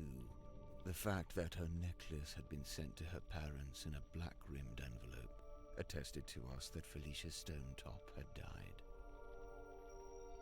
Even through his burgeoning grief, Mortuga could see in my eyes how I wished to make use of the key.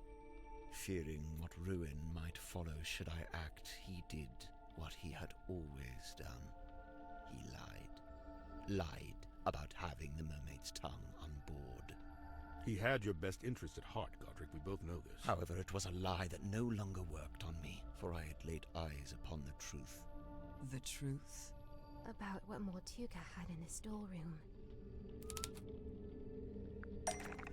What did Grip see that confirmed Mortuga was keeping the cauldron on the submarine? Correct. I had seen Symmetry's drawing of the cauldron. He asked me to change it. I was going to change it. So now you had everything you needed. The key, the bell, and the mermaid's tongue itself, albeit locked in the cauldron. On that note, I had also surmised Mortuga's reason for rigging the iron bell onto a winch above his desk. I concluded that he had set it up this way so that he could unlock the cauldron and access its contents himself. You think he wanted to use the mermaid's tongue? You'd like to suggest Mortuga would be immune from such things, hmm? I concede it may have been an alluring prospect, but actually choosing to act, it displays a dangerous hubris. Well, maybe he just wanted to be able to get to it, but... These outside perspectives have me worried. Grip, did you actually accuse Mortuga of wanting to open the cauldron? Of wanting to use the mermaid's tongue? I did, and he flatly denied it, which caused an argument. Truth be told, we were both sick of each other. The last vestiges of our mutual decorum fell away. He attempted to shut me down with cold logic, insisting that it was not possible for one man to simultaneously turn both dials on the iron bell. Wait, is that true? Kinda depends how big you are, how wide you are. Kinda. Depends how big you are, how wide your arms are. I knew Mortuga would be capable of it, and I could see in his eyes that he intended to do it. Well, not to side with Grip here, but he was right. Mortuga did open the cauldron, didn't he? Perhaps his intention was simply to move the mermaid's tongue to a newly contrived hiding place. Maybe he was just gonna destroy it. As he should have done years hence, I might add. Grimoire, what do you think?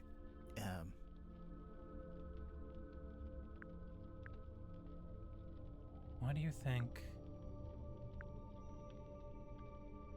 Because Felicia was gone. I think he wanted to destroy the mermaid's tongue. Whatever the reason, I knew it was only a matter of time. And what's more, following our discussion about the mechanism of the Iron Bell, I understood the specific physicality of the task ahead of him. Physicality? In order to reach both dials, Mortuga would need to hold his body close against the Iron Bell. His head, his neck, would be right up against the mechanism. Overcome with frustration and grief, Mortuga had left the room. He had left me with the necklace key. I felt it in my hand, the metal cold and sharp.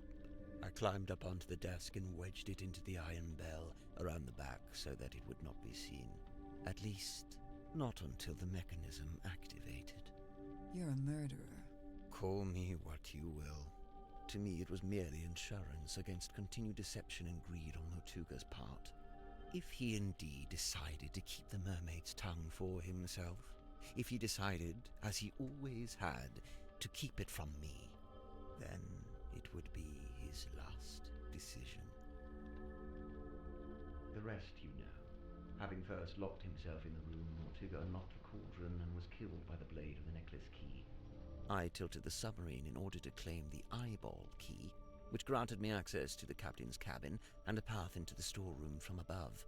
I took the mermaid's tongue from the unlocked cauldron. And then you went up to the aft deck and used it, didn't you? I tried to, but you stopped me. You're welcome. Tadpole then dove into the ocean and collected the pieces. Including the coral and the gemstone eyes, which she kept for herself. Yeah, as for the mask itself, I just left it in my room. And I took it when I later visited the room to collect hex from the dome tank. Wow, you're admitting it, huh? I admit I moved it to a more secure location, ultimately a wise decision, wouldn't you say? Except it's not there anymore, is it? It's right here. No. It's dark. Grip turned off the lights. Someone grab him!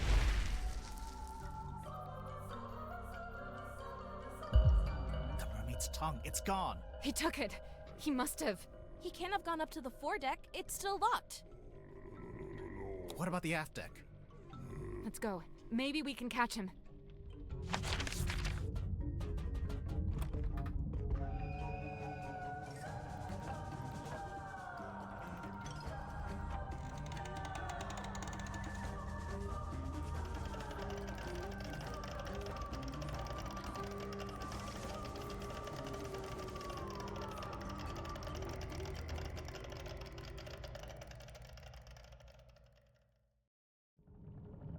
Captain's quarters.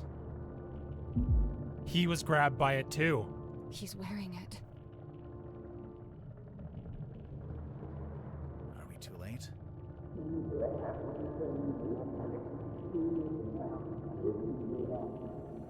I don't...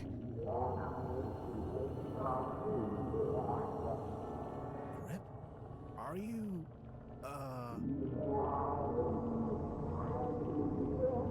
What? Wait, where's he going? What's he gonna do? Should we follow him? I don't... Wait, what's that on the floor? What's he gonna do? Wait, what's that on the floor? It's the compass. He fixed it.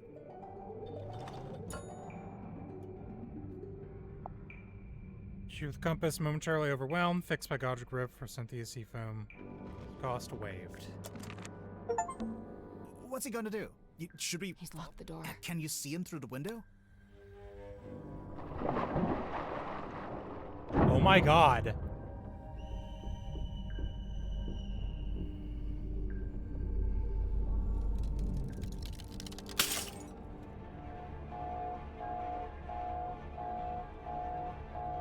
This is bad. The pressure change, it's too sudden. The submarine's not... Wait, what's that? I'm taking control. The radios. It's fine, just stick. It was too fast. It must be coming from the control room. Let's go.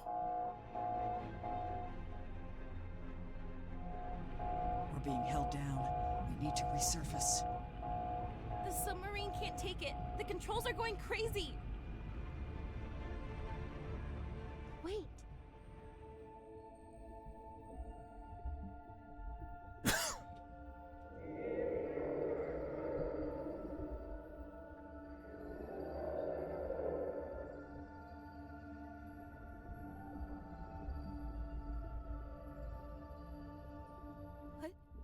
What did she... She's gone.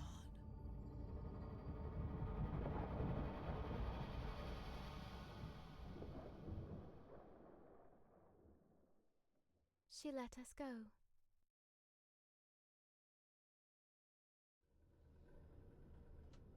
Remarkable.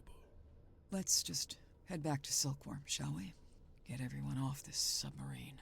And, Silkworm would be which way? We got moved. I don't know where we are. No stars, no moon. I don't know which way north is.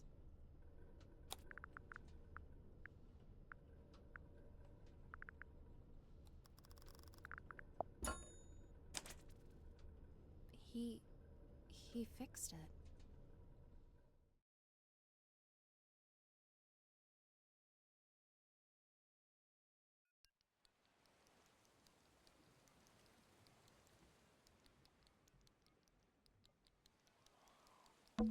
Are you surprised this didn't turn out to be about the silver snake? Yeah, I guess.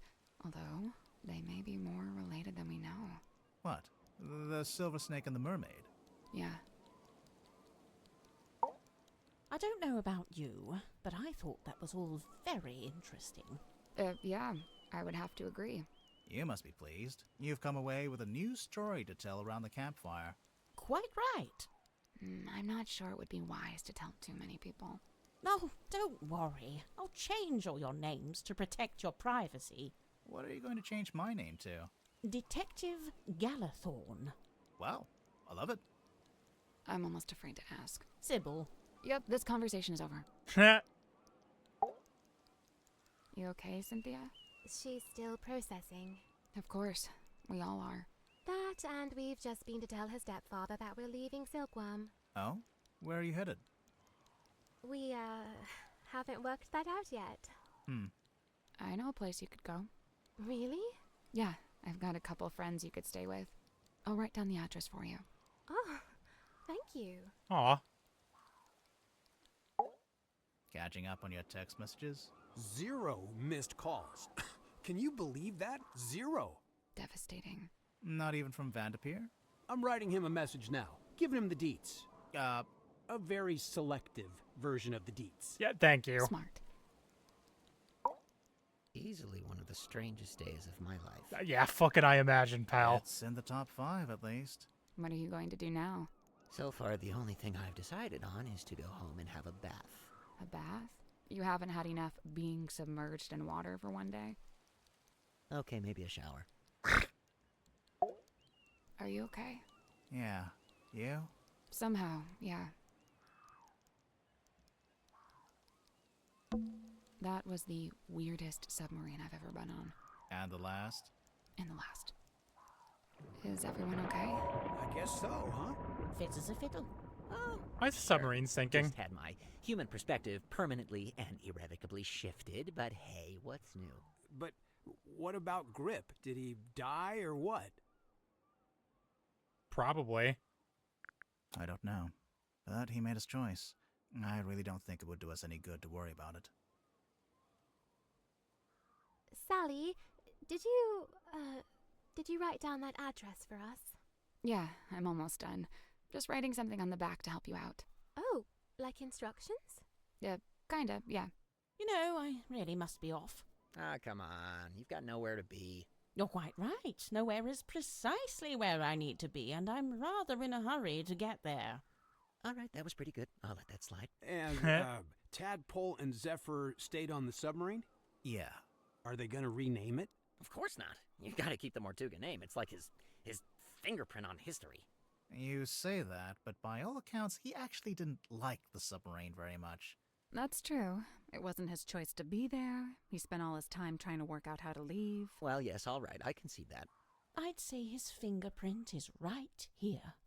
It's all of you. It's Symmetry, it's Cynthia, Tadpole, Zephyr, everyone he was kind to, everyone he helped. Dude, that's real. But what about the mermaid's tongue? What about it? Well, we still don't really know anything about it. How it works, who made it. Good. What? It's good that we don't know. It's right. The mermaid's tongue is a shameless shortcut, a trap for the impatient and the dissolute. But you don't want to know what the mermaid said? Oh, I want to know. But as I stand before you now, I can't know. You understand? That's just the way it's meant to be.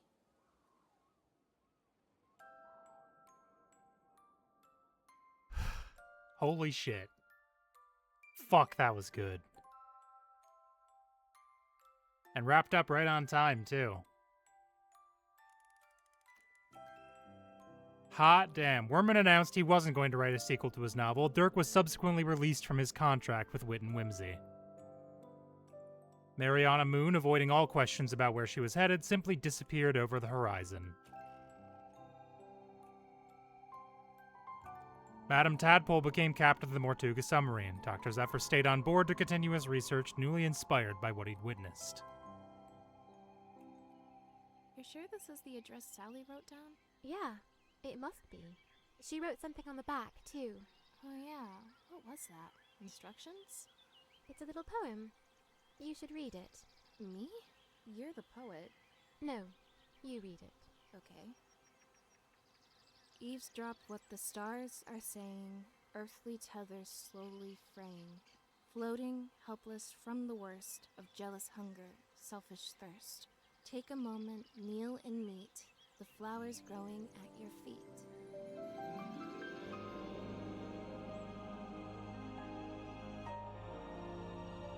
God. I really don't have much to say.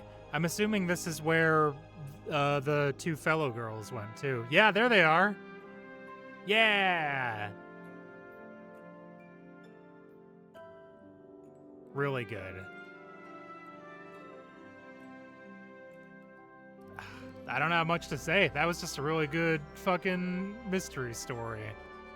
And that ending is really, really beautiful for me.